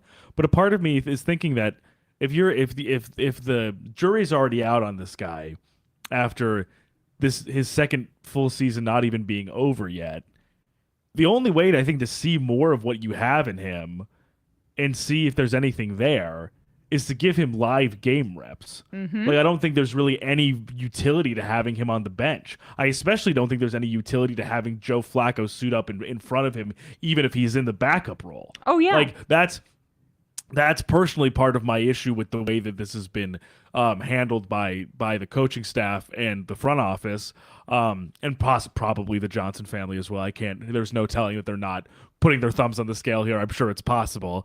But I also think it's a solid being a defensive head coach where he's terrified of the quarterback making a mistake. Oh, yeah. He's terrified of the quarterback making a mistake. I think it was more of a little bit of a defensive crouch to have a guy like Mike White go in, so there's not as much. Yeah, they want the guy to manage the game. But I don't think that in the modern era of the NFL, you win a Super Bowl that way. I just don't. And so my other thing with this particular game is that, and I have been throughout the course of this show, I have absolutely vented my frustration with Wilson's limitations and his deficiencies, and my frustrations that this is the spot on the team out of every spot in this 53-man roster that I think is the true vulnerability, whereas everything else has, I think, fallen into place quite nicely under Joe Douglas and Robert Saleh. So it's almost most frustrating for me that this is the weak link. This is the struggle point for this team. However, Zach Wilson was not responsible for the defense not being able to pass off a trick play that the Lions ran with an undrafted tight end making it into the end zone off a 56-yard run. This is the third best defense in the league so far this season, and I think we have a right to expect them to be able to sniff that out. Credit to Dan Campbell. Dan Campbell's speaking of a ballsy coach. Oh my God. He loves to go for it on fourth down. He loves to kind of get people off balance. That should be in the scouting report after 15 weeks. So I think this defense is fantastic. I think they've played really well. They have. But that's not on anybody but them. Yeah. There have been 3 punt return touchdowns this entire season. 2 of them have been given up by the New York Jets. That is nobody's fault but the special teams. Braden Mann punted to the Jets 40, basically, and Khalif Raymond ran it back for a touchdown with basically nobody touching him. That's not anybody's fault, and that's 2 scores. That's 2 scores that have nothing to do with Zach Wilson turning the ball over or his inaccuracy. Sure, they could have scored more by him making accurate reads, getting those checkdowns, moving the ball forward, but while Mike White certainly would have been able to do that, he could not. Some of the heroics that might be required to try and keep a game when you're in a terrible field position and at 4th and 18, basically, he's not going to be able to make that throw for you. But that's it. I mean, one of these things can be coached if you have a good coaching staff. And in my opinion, Robert Saleh has done a great job with the defensive side of the ball. I think the offense and the way that the situational football has been handled and the way that this has been handled in the media is inexcusable. And it starts at the top. And he totally Saleh threw this game by mismanaging the clock at the end of the game. He threw the game, and the narrative would be totally different. And there wouldn't be this groupthink about that one interception that was terrible that Zach Wilson threw. They would be showing that 3rd and 19 throw. They'd be showing that fourth and long throw, and they'd be saying, "Look at this." It'd be a different story if they just won the game. If Zerline had hit the field goal, or if Elijah Moore had stuck it a few yards higher up the field, smart play. Up the field. Yeah, that's on coaching, and that's the thing. It's these quarterbacks will bust out of the league, and the people will forget, and people turn on these players so quickly. And that's what bothers me about this more than anything, is that this is just a pile-on situation where he's not, it seems like the offensive coaching and the way that they're developing him, that's on them. That's on them. If you can't teach a guy to make the plays that Bradley's talking about, that Mike White can play because he's been on the practice squad and he's bounced around the league and he understands how to make those plays and be a professional in that sense. He was taught to be a professional. It's not like it came innately to him. He was taught to be a professional and know how to go through those reads and figure out the small things about the game. The fact that Zach Wilson hasn't been able to make that jump on those smaller plays, that's on the coaching staff. He's a baby. How is he able to make that figure that out himself? So they have to instill that in him. And if you're unable to do that, like the Bills did with Josh Allen, which is the same, it's the same bullshit that I heard over and over again about him. Oh, his completion percentage is complete. He sucks. Because these are fans that don't actually watch football. They just look at the scorecard and they look at PFF and then they make a determination about, oh, this is why Tua is the best quarterback in the league, apparently, too.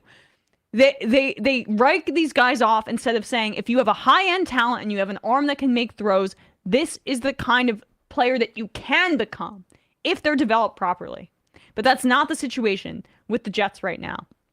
And I'm furious about it because I feel like I'm the only, there are very few people who are actually saying this, and they're getting shouted out and shut down when, frankly, this is the truth of the situation. And I know that it's easy to get into counterfactuals just in terms of like kind of being like a hand-wringing thing or kind of a complaint. Like it can function as a complaint, in that degree. Like I understand that, but I am curious. Like I wonder how this would be treated if like Zach Wilson was playing the exact same way for like the Jaguars or the Panthers. Well, I mean, Trevor Lawrence was having a terrible start to the year, but you don't hear anything about it because it's the Jacksonville market, and now he's playing amazingly. And I understand he's different. He's right. He's built in a lab to be quarterback in terms of how he looks physically and his skills. But he was missing guys a lot too, and they stuck with him. So I don't know. It's just the whole process has been insane to me. But like I do want to give the Lions some credit here. Unless you want to add something really quickly, Bradley. I'm sorry. I know I'm talking more about the Jets than you. I'm just pissed. It's really more. I think what I want to express is that a lot of this is more a matter of process and like long-term outlook than me actually like thinking Zach Wilson is like the future for at the quarterback position for the Jets. And I think just there are things where I just sometimes feel like certain players would get a longer leash for for a certain level of play, and that I just think it's a problem I think around all Big Four sports leagues that no patience is really given to any like developing player because of certain like short-term wants or needs or desires from a franchise. And I'm definitely now seeing that I'm a little bit on one end with it, because I was just like texting some of my friends about not thinking that Zach had the worst game. My friends all were like, no, Mike White would have won the game. And I mean, maybe and of course there's no way to prove this, but I just don't think there were certain throws where I was like, I don't think Mike White can make that play. And I'm not even saying this to say that Zach Wilson is the answer. I don't think right now there is an answer. I think the frustration I have is that the answer is not clear, and I thought it would be clearer by this point, and that's my frustration. But I think with what this team has, I think it's fair, or I think it's okay to want to try and still get something out of the guy you picked second overall 2 years ago. Right.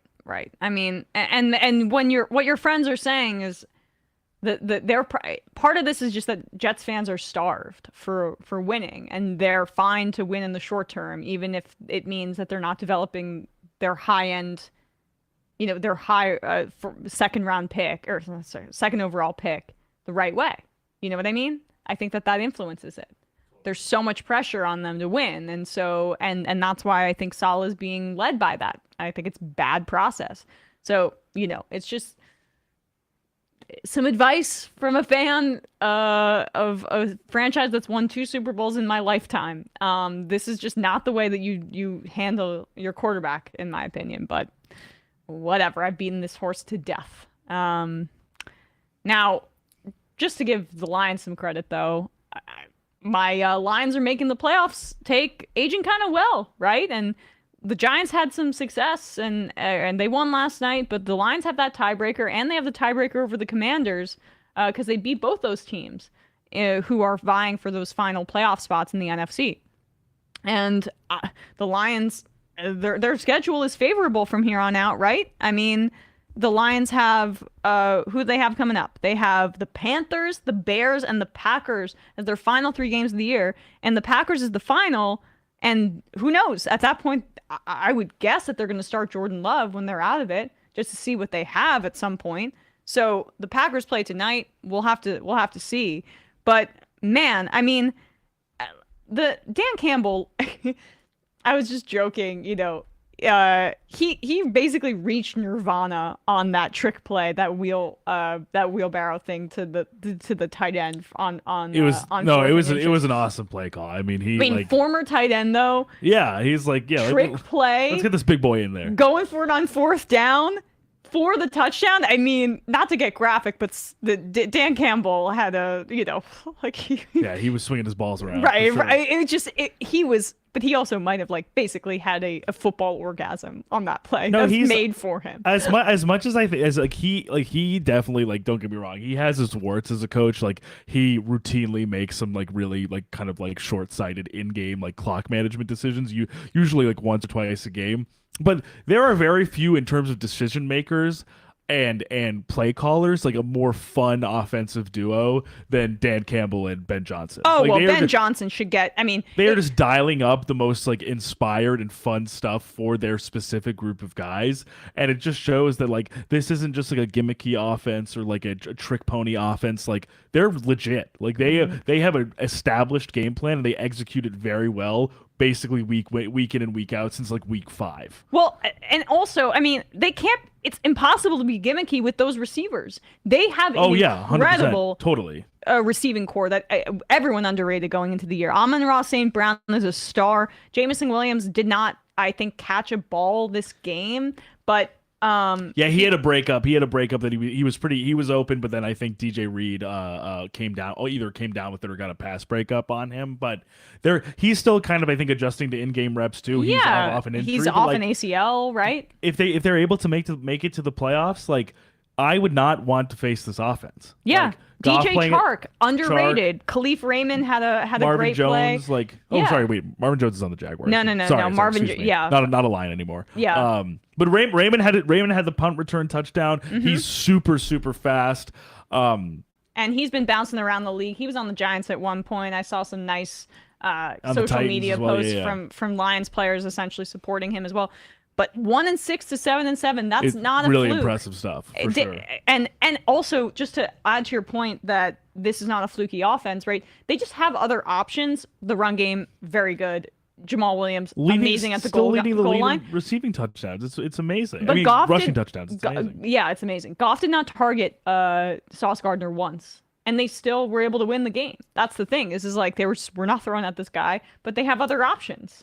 Right. Even if Sauce is on whatever receiver. They didn't take the bait of being he's going to go man every single time. Mm-hmm. Let's try and exploit that. They were okay, so if you're going to stay doing your thing, we're just going to try and dice you up everywhere else on the field except for where you are. That's a hallmark of a great corner too, because it's when your name isn't called because they're not throwing at you. Right, exactly. But I just hope the Lions make the playoffs because they're playing great Agreed. football. I would love for them to make. I honestly, especially with how the Seahawks have been playing recently, I would love for the Lions to make it over the Hawks because they are just a much more fun, dynamic, exciting team right now. For matchup purposes, it would be so much more fun.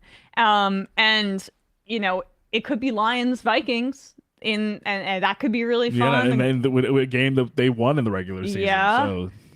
And it could be Lions 49ers. And of the final seeds, with the Giants included, that would be the most competitive of those matchups. That would be a fun game. Yeah. Two football psychos duking it out. Yes, totally. I hope that the Lions don't get scared about drafting a quarterback despite having Jared Goff. I know the team's really behind him, and it's sweet to see.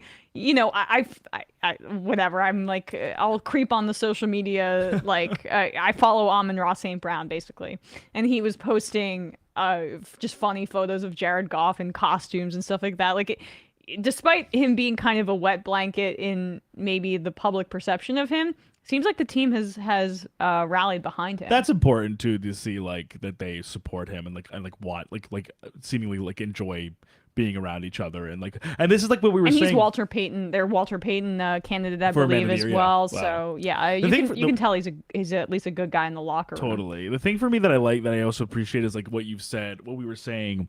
It's so interesting to go back and think about our conversations from earlier, where we were like, oh, like Campbell's trying to build a different culture. Like, we were obviously qualifying that, being like, you can try and build a winning culture until the cows come home. Mm-hmm. But the important part of the culture part is also the winning part. That's what makes a winning culture. and so like now we're actually really seeing proof of concept that can kind of build on itself, where it's like, okay, this team started off, like you said, 1-6, goes 5-1 since then. Like, this is a team that was kind of running off, moral victories and good vibes, now coming into the end of the season, basically thinking to themselves, we are winning these games. We can continue to win these games, and why can't we continue to win these games? So it's definitely a good vibe, good feeling for the Lions this season. I'm happy to see them, after being such cellar dwellers for so long, actually having something to look forward to. Oh yeah, and Ben Johnson's going to be the new hot hire in the offseason. I guarantee. Yes, agree, totally. They every NFL team is looking for their Sean McVay type, white guy, offensive wizard, white guy offensive wizard. I mean, no offense, like that's the case. These owners really think, you got 100%. That's why the Eric Bieniemy is right. Like, even though he's the offensive coordinator for the best offensive football for the past 7 years, whatever. But one of the best offenses in football. I guess he wasn't the OC for that entire time, but the past few years. Point being, he should be getting hired, but he's not. Ben Johnson will be getting hired, I would guess. I think my so guess too. is, and I'm just going to throw this out there, Yeah. I've been hearing that the Carolina Panthers want their Sean McVay. That's what the scuttlebutt has been. So Ben Johnson, Carolina Panthers, throw another bag of money at him. I thought potentially they had said that they were going with Wilkes going forward, but honestly, I don't fully buy that. Like, I don't buy that either. They want an offensive guy. Right. I bet. I think they just might also want a shot in the arm, like a revitalization of just kind of like fully turning over the stink of this season. Yeah. Even though to their credit, they have been playing a little bit more competitively than they have. But like Wilkes is doing a good job. I mean, he's coach. J.C. Horn is reaching his he draft played great. Position Totally. At this point. He's playing really well, but yeah. This team, that we always say with these guys, they have a bunch of talented players. It's just a matter of like giving them a coach who will actually like see that and be like, let's put these guys in the best position to succeed. Yeah. And Wilkes, I think, to his credit, is doing, like you said, he's doing a good job. But I wonder if they might just be like, can we maybe raise the ceiling of this team significantly by getting like our own Kevin O'Connell, our own Brian Dable, our own, And yeah, it's interesting. What I do like about Dable, I will say, is, just as an aside, Kevin O'Connell's all smiles and happy, and that's really making a huge difference in Vikings land. Yeah, oh yeah. But I do like that Dable is so fiery, and yes, oh my God, I was calling him Darth Dable last night because he had his hood up, his black hood, and then his he looked kind of crazy with the hood. And he had his chain out. Around. I mean, he's got some swag. He's old school, but also new school, and I like that he has the toughness element, and he has some of the Belichick, Alabama, it's like Saban background, but at the same time, he is encouraging a ton of creativity on both sides. That's the thing. Ball. He doesn't let that lead to stagnation though, or like static play. Right. Like he's like they have a toughness that say, even though I love Mike McDaniel so much, that the Miami Dolphins do not have. Right. Even though he's such a new school coach, it's a little soft down there right now. Yeah, it's like get guys wide open so they don't get tackled. Also, he's just touchy feely. Like, I mean, I don't think I've seen him ever yell at right. I saw him. He gets like jacked up, but not like in like a I'm gonna like galvanize my. Yeah. He's like galvanizing kind of like a let's go type way, like an Ash Ketchum type way. Like, yeah. I saw him. I mean, he's on the sideline saying to Tua, like, I fucked up. I'm the one that fucked up, right? Yeah. And that's great. That's great. I love that. Accountability is important. But sometimes you need a guy that's like gonna say, get your shit together. Get your shit together. Right. I like that Dable can do both, but I'm a homer. All right, what other games should we touch on before we get to some calls? We will be taking calls today, guys. At this point, though, I have the voicemail on. I'm going to put the voicemail on, but we will call into the phone lines in a break. That will be Bills-Dolphins. Yeah, just touching Chargers. on that. We touched on Bills-Dolphins. It just feels so far, long ago, but yeah, Josh Allen. Josh Allen, doing Josh Allen things in the snow. As soon as the weather turned, I knew what was happening there. The Bills, hopefully, I hope that they lock up the 1 seed so we get all AFC teams have to go through Buffalo. That would be fun. Yeah, oh my gosh, the real test. Yeah. The boss level. Oh yeah. Going to Orchard Park. And plus I just love the vibe there. I mean the snowballs that they were throwing. I know, that was so funny too. That was an awesome That's what makes the NFL. Yeah, fan intervention, throwing snowballs at the players. And in celebration and in booing, they would throw the snowballs. So you're gonna get this no matter what. It's just is that the best atmosphere in the NFL right now? Yeah, I would maybe say probably the Bills stadium, or I think top 3 at this point would be Bills, Chiefs, and Vikings. Yeah, because US Bank was rocking when they were coming back. Like it was so cool. Like it was just like a wave of purple. Like it was just like it was such that was like I was like, oh, it's really like. There are certain places where I'm like, oh, it's like fun when these teams are good because they have such a dynamic and like ardent fan base, and the Vikings are one of them. Like it was just cool to see like like everyone gets so hyped for them to come back. And definitely those two this year, and this is not best stadium because no, I would say fan environment, like 2022 fan environment, right? Yeah, and not overall. Always the Seahawks are very consistent. Oh, of course, yeah. Up there in Seattle, Seahawks fans. But in terms of where it's the most raucous fans at this point, it's got to be the Vikings and the Bills. Yeah, I agree. Totally. It's got to be. Vikings have a very cool fan culture, and both of those teams kind of have similar vibes in the sense that cold weather teams, although the Viking stadium's indoors, both have been to Super Bowls but never won them. Fan bases that really hungry and like excited for their teams fans. To be good. Yeah. I don't know. I mean, what else do we have this year in terms of like best environments? I just don't want to miss anybody. I mean, it's certainly not MetLife Stadium, which is the grossest stadium in the NFL. I hate it so much. It's disgusting and an embarrassment that it was built so recently and is still so ugly physically. It's so ugly physically. And also terrible for players' health. Right. And it's just inconvenient. Top to bottom from as a fan experience, player experience, it is just like it is a sore. Like it's a blemish. And I guess on the NFL and for the Jets and Giants, and the fact that they also share this terrible stadium. Yes, it's just embarrassing. So 2 teams are subject to this as well. The Eagles. I mean. Oh, the Eagles, of course. So those are definitely top 100%, right now totally. in terms of what's the most intense and fun fan culture in the and that right Eagles, now. I would say, kind of like basically any way you slice it, but I think especially with how good this team is. Oh yeah, they're in peak form right now going into. They're always like the Seahawks fans, making it a pretty consistent tough environment, fan experience. The Eagles fans are always rowdy as well, and they're always loud. But this year it's an extra level. And then I just put because the Vikings and Bills are so hungry right now. Yeah. I don't know. And the Bills are so hungry. It's so their year. They have a special fan culture. The Vikings, they have great tradition, and it's such a magical they're overperforming. season. It gets exciting. Oh my God, they're winning these games like where they're winning these close games that came back this way. Like it's storyline wise, it's awesome for the whole league, but it's also just awesome to see these guys be able to these fans be able to rejoice in this. And then the Eagles is kind of just like the stalwart where it's like they're crazy fans every year no matter what, but now they're like literally the best team in the league, and you can see that they all have that same.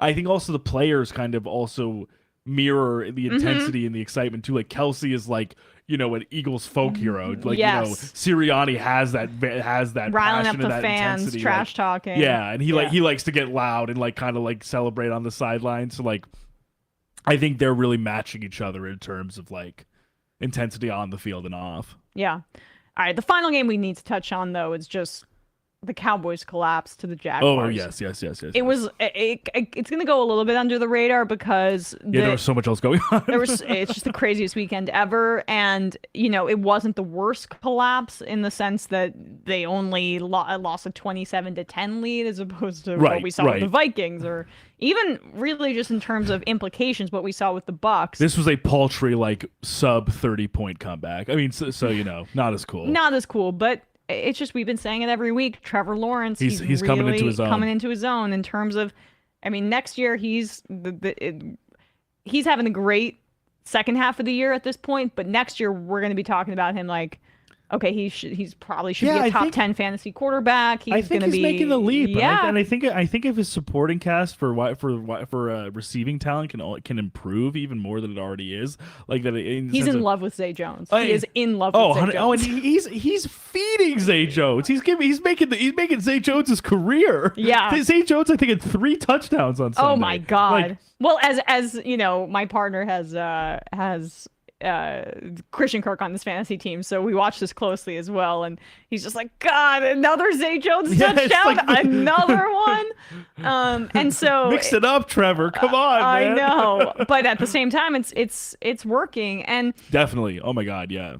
He's just one of these guys that sticks out on the screen where you look at him and you go, oh, you're built to play quarterback. Because even just from the physical attributes, you're like, you are 6'4", 6'5". You're strong. You got long limbs and hair. You look like Keanu from Point Break. Yeah. And you. What's amazing about him is like he's kind of like the anti-Zach Wilson in some ways, in the sense of that his footwork is phenomenal, and his short to intermediate throws are usually like perfect, like one of one. But it wasn't that way earlier in the year. No, it absolutely wasn't. It was sailing over guys. That was what I thought was crazy when we were talking about the 2021 class, which was like, that's his calling card. So when that stuff wasn't working, you were like, what's going on here? Because the mechanics and the fundamentals were kind of his big, like his huge strength, that he was just coming in like footwork, reads, short to intermediate throws, very kind of just diming his receivers. He's not a guy who's usually going to go throw a 60-yard pass or a 55-yard pass, but he's always just being able to, his ability is just being able to just slash over and over and over opposing defenses. But that's underrated, though. 100%. His arm is underrated, Trevor Lawrence. I feel like that's what was utilized at Clemson, and then he came to the Jaguars, and Urban Meyer just didn't coach him, basically. Right. And he had like a lost rookie year. Yeah. So he's essentially, he redshirted, basically. And it's just, he's phenomenal. The Jaguars, now it's time to go, okay, we're going all in with this guy. And Doug Peterson, it helps, really. And I think every NFL team needs to just learn from this.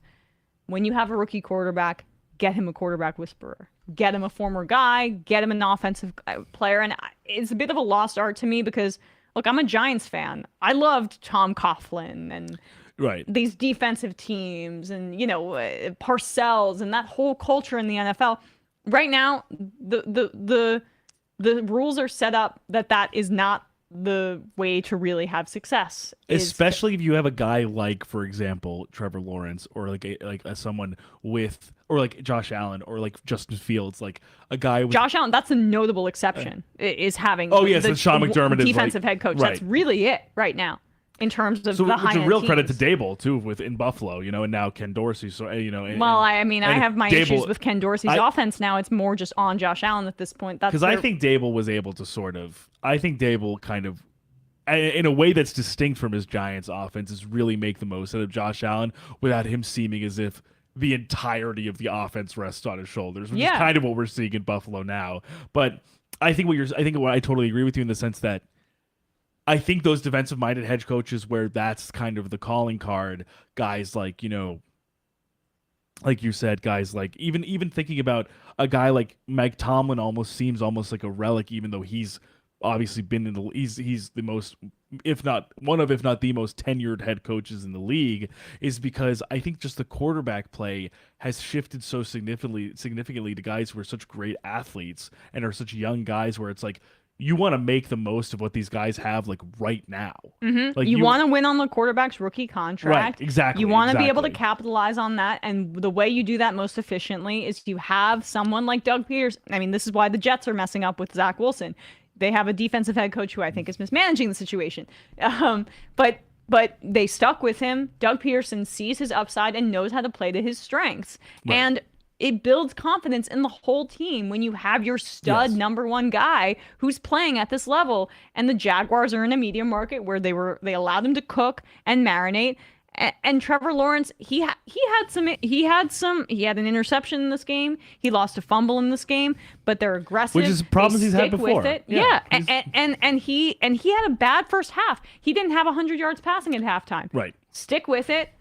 Go for it. And Trevor Lawrence have looks confidence awesome. and have confidence that he can right the ship. Yeah. Have confidence that he can make these things happen. So I'm a Giants fan. Happy to see Dallas lose, even though I don't think it really has any implications Right. for the playoffs.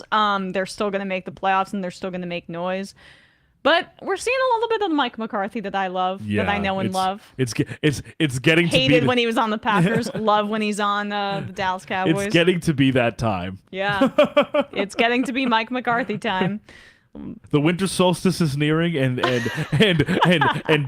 darkness of Mike McCarthy in late period NFL games is starting to Yes. rear its ugly head. Mike McCarthy goes with the sun. That's right. And the sun is it's about that. Although he should be kind of waxing once the Yes, you're right. Yeah. once the playoffs start, but that's not how No, it goes. He he's a basically just waner. goes into He's a waner. hibernation. He's more just like a bear. Yes, exactly. Right. He's like a bear. As the sun goes down, so too does McCarthy's cognitive abilities Yes. during late game situations. His brain is about to go into hibernation, and that is fun for the whole family. Absolutely. All right, with that said, let's just take a quick break. Okay. I'm going to call into the phones, and then we will take some calls, chat it up with you, and that's that. Be right back. All right.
Back. We are back on this program. Called into the phones. If you want to debate us, the phone number is or ask us questions. It's fine. 646-257-3920. You can call us there. I'll read some IMs.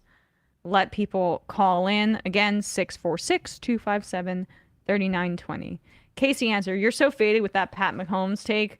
Record-setting completion percentage with over 40 attempts, 36 for 41 and 336 yards with 2 DDs and a rushing TD. He looks great. I just feel like he's definitely still like having one of his best seasons. He's amazing. It's just that with that also comes a few like boneheaded kind of inexplicable mistakes. They've been. I mean, he threw 3 picks in that Broncos game. I thought that performance was not very good. So Pat Mahomes is the best quarterback in the NFL. Yeah. I just feel like in terms of what the politics of the MVP voting, I don't necessarily think he's going to get it this year. That's really right. Some of these are not just like judgments about what I think is like who's the best player in the NFL. I'm just reading the odds and seeing how the league is going and who's going to win MVP. Will from Indiana, what an absolutely fantastic weekend in sports, minus my Hoosiers men's hoops team sucking, but I'm used to it now. Plus, the soccer team went down in the championship to Syracuse. Yes, I know that was I'm tough. sorry, Will. Even though it's crashing down since the corpses of the Packers and Rams are going at it tonight. Anyway, thanks for the great first year of ESVN and cannot wait for what's to come. Anyway, happy holidays, Emma and Bradley. Much love, or hope you spend time with your loved ones as much as possible. Much love to you too. And to you, Will. Likewise. Thank you. Wade 3690 Fields has a defensive coach too. Yes.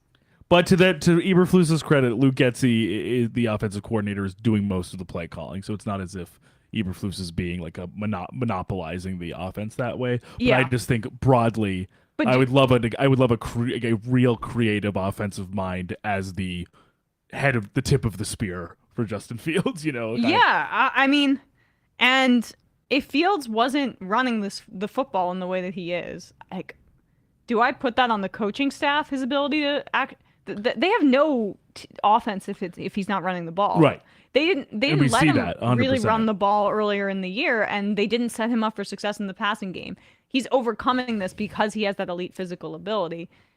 It's a different situation with Zach Wilson. I mean, it's opening them up so much that he now is using his legs, because now basically the threat of his legs is opening up more passing opportunities, where before they could just basically gum up the works while he flailed around in the pocket, which is not happening anymore. I don't put that on the coaching staff. Like, I don't necessarily think I found the Eberflus hire to be troubling.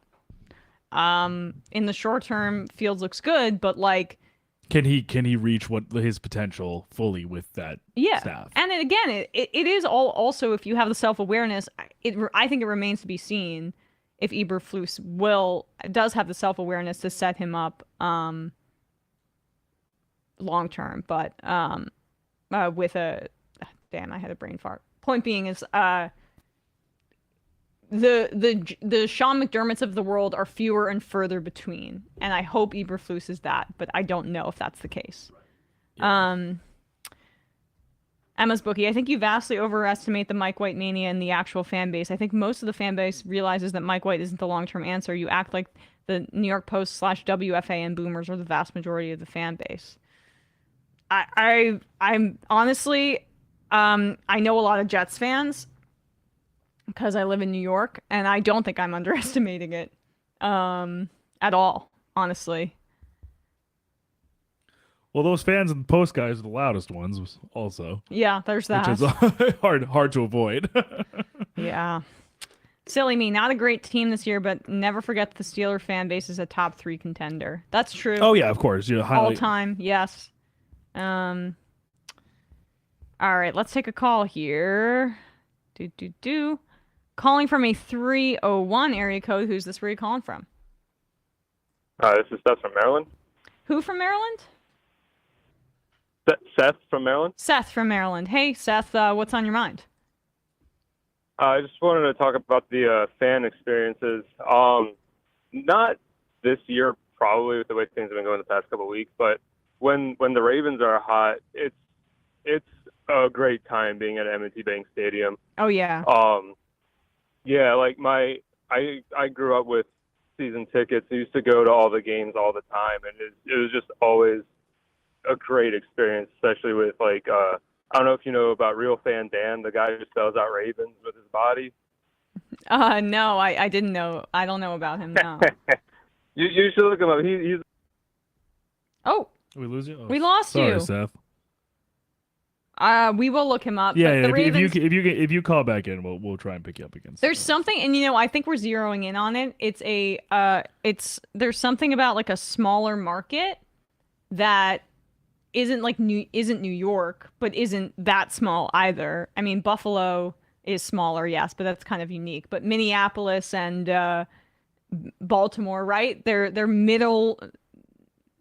They're in the middle of the pack of the cities in terms of population in the NFL, and I think it creates this investment in the team that's much more focused as opposed to here in New York. It's like you got the Nets, you got the Knicks, you got the not that anyone cares about the Nets, but you got the Knicks, you got the Yankees, the Mets, the Rangers, the Devils, the Islanders, the whatever, it's just like it's a lot of disbursement. So sometimes the fan bases can be a little less intense, I think. Picking up again though. Sorry we lost you, Seth. No, that's all right. I'm actually in a car right now, so we probably just went through a bad spot. Might have been. But yeah, I don't know if you heard, but I said the other team that I think just has like a crazy fan base that they always seem fun to watch on TV is the Raiders. Their fans just have the greatest, I think, like costumes, and they always seem like they're always having the best time. Like it win or used to lose. be I that don't know. way in Oakland, though. I feel like in Vegas, I don't necessarily get the same intensity. Oh no, I haven't. To be fair, I haven't really watched them in Vegas that much, but yeah, definitely in Oakland. Yeah, it's not the same. You don't think? I don't know. I mean, it's hard to replicate that kind of stuff. Oakland also some of the same thing I was trying to say earlier about middle or smaller size cities compared to other NFL cities, and it creates this intensity. Yeah. So I don't know. I mean, but yeah. I think it's hard to tell I think it's a little harder to parse with newer like team locations, because I think sometimes it does take some time to build that up in a homegrown capacity as they move from a more established destination like Oakland to Vegas. But I think Vegas, as we saw with the Knights, when the Knights had their inaugural season and made it to the Cup Finals, that I think there's definitely an appetite for pro sports and to have a real fan culture, which we can't say the same for with Los Angeles with football, for example. So I could definitely see it in the years to come. I just think it might take a little bit to really cultivate domestically in Vegas. Yeah, exactly. And Yeah. the Packers are another good one, but yes, for sure. Lambeau, yeah. Yeah, it's just they're rocking. not as that's of all of that all this year again. It's like this is the distinction because the Packers have been bad. That's not the same thing, but maybe all time environments, Packers might be number one. So, yeah, I think there's definitely there's definitely a claim to be made. For yeah. That, yeah, Appreciate it, Seth. Thank you. Yeah. Thank you. All right. Calling from an 816 area code. Who's this? Where are you calling from? 816. Hey, this is Mike from Kansas City. Mike from Kansas City. How are you? I'm doing well. Love the show. Thanks. Wish I had more fantasy football talks so I could get some advice on some of that. But, don't ask for mine, Mike. Playoffs next week. I'm the first seed in my Ask Emma. TYT league, and I'm going up against Jank next week, if you know Jank Uger, and he's my most feared opponent, so I'm nervous about it. But yeah, hope you got to enjoy that bye. Hopefully, I did. So, just that's mostly what I want to talk about. But if you have some time, take a look at the more in depth at the Houston game last weekend against Kansas City.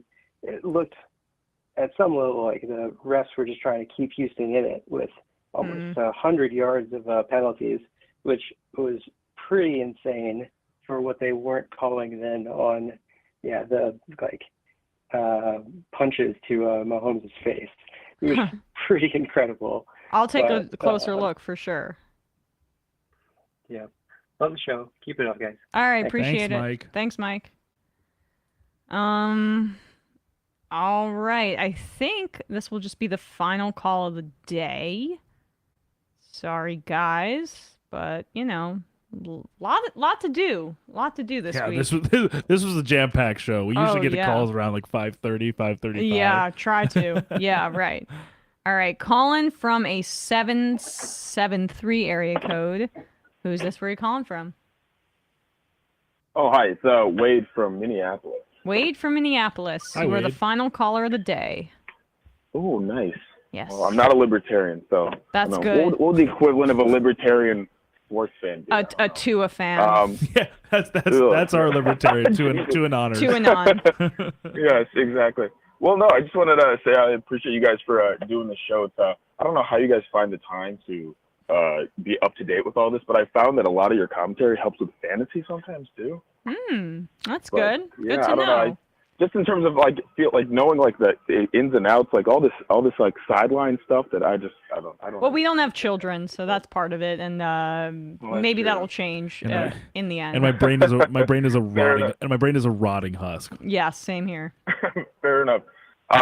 Yeah, I was arguing about the Fields before, but I just as a Bears fan, I mean, in Minneapolis, I know as a Bears fan, it does feel pretty nice to kind of have that franchise quarterback. And I kind of had a question. I know this is maybe common. Maybe I don't know. I feel like a lot of people probably ask this question, but would you rather have a franchise quarterback with nothing around him, or like a finished team? Defense, offense, pretty much, except for a quarterback that I don't know, as of yet hasn't figured it out, or is really struggling. Like, I don't know what I would rather. Well, Good question. That's hard to say, but I guess for the first part of your question, it would depend, right? If you knew, for my frustration with and that's why I get so animated about the Zach Wilson thing, to come back to that Yeah. again, is that for the most part, if he's a franchise guy and you don't have a team around him, and the Jets do, but say, for example, someone like Geno Smith, another Jets example, he was pretty good, but he got written off because they didn't have the team. And you can kill someone's development if you don't have that team around them. So unless he's already established, you're not going to know if he's the franchise guy if they don't have the team around him. So I guess I say you like the finished team, right? You like the completed product. And then you can have a situation like, Tampa. I mean, bring in Brady or something. Yeah. Well. To me, it's sort of a question In terms between... of like a finish. No, go ahead.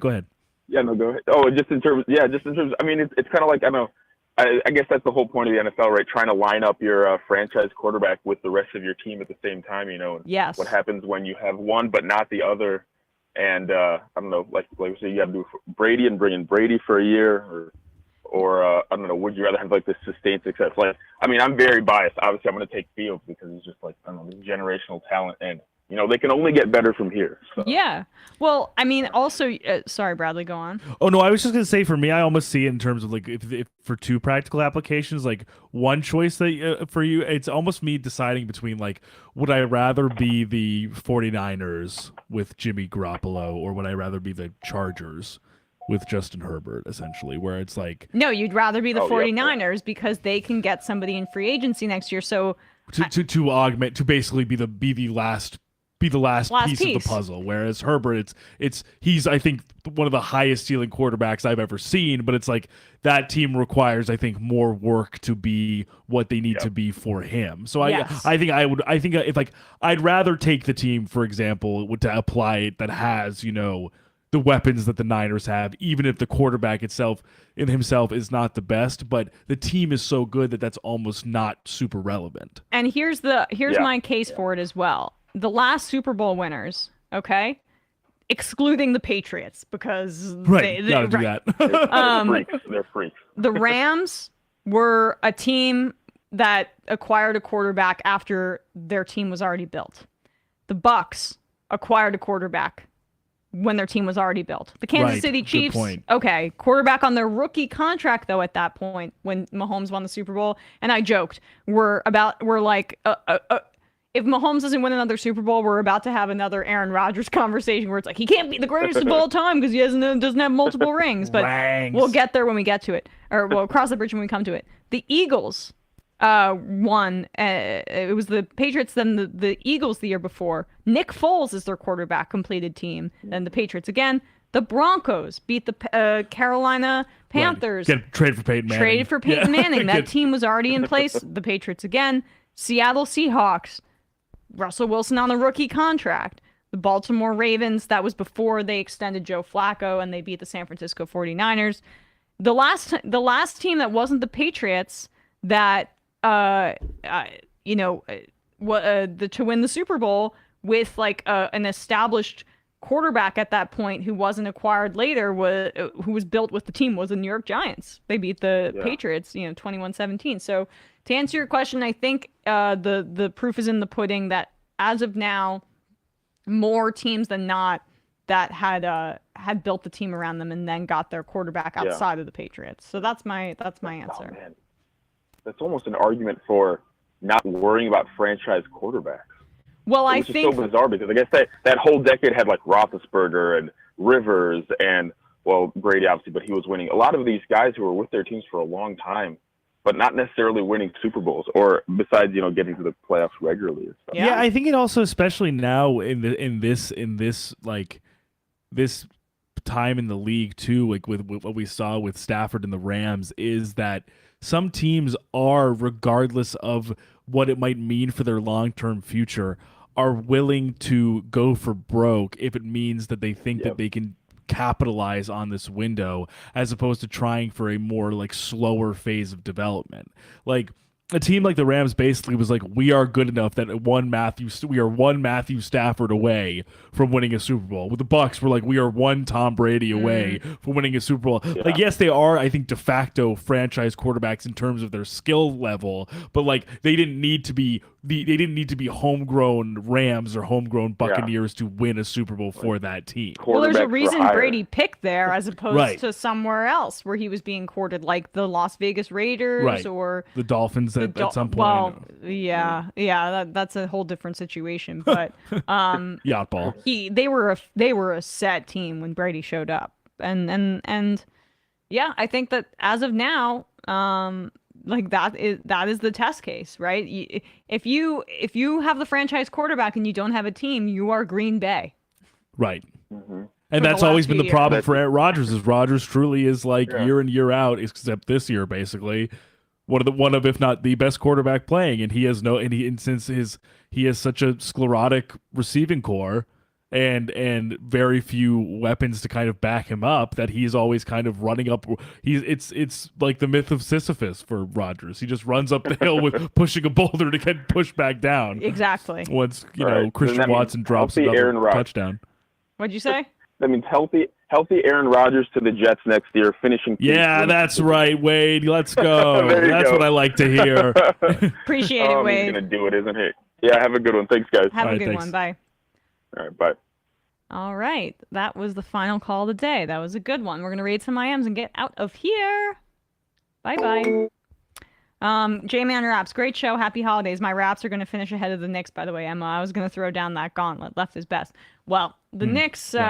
Jordan Poole just crossed up your squad, J-Man. Ooh! So... the Knicks and the Rangers, 7 in a row. Can you believe it? I can't believe that the Knicks are literally in the 6th seed right now.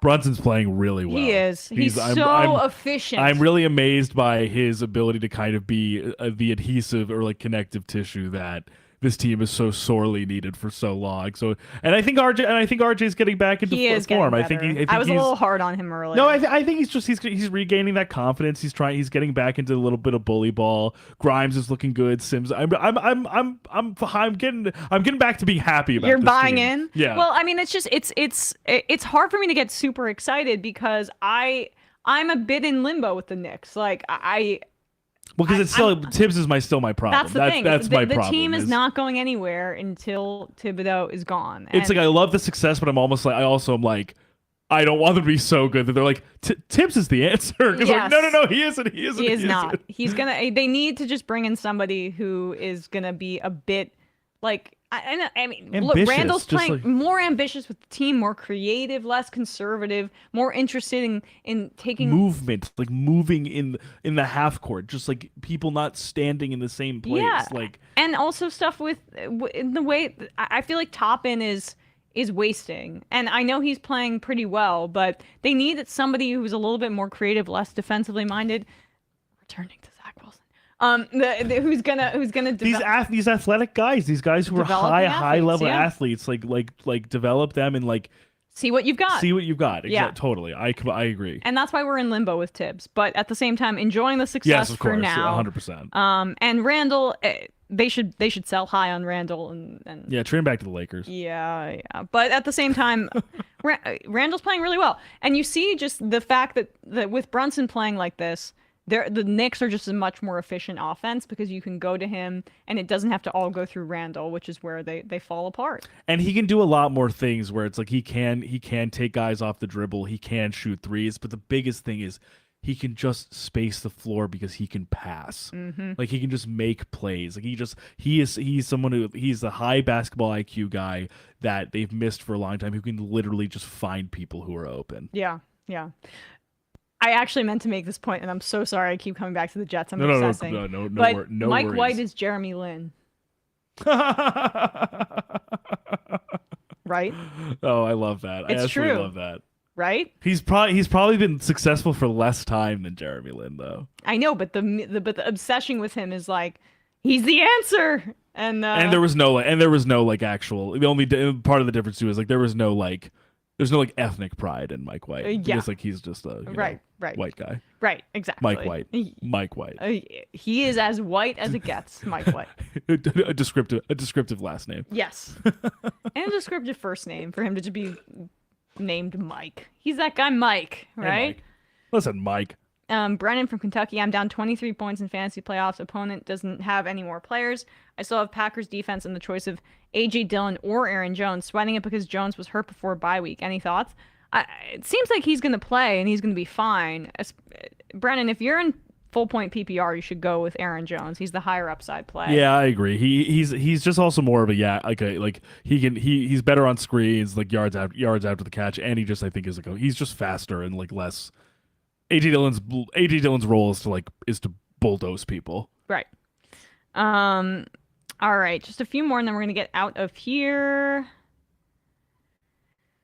Antifa Lockhart. Hey, so I was wondering, watching the Chicago Bears of Arlington Heights this weekend and got a fraud alert on my phone. Did that shitty team just expose the Eagles as betting as being from Fraudadelphia? Jesus. Anyways, let me answer Bradley's question for him. No, Flus isn't the guy to unlock fields, and Getsy is known for holding Rodgers' clipboard. That's why he got the job. Yep. And the final IM of the day.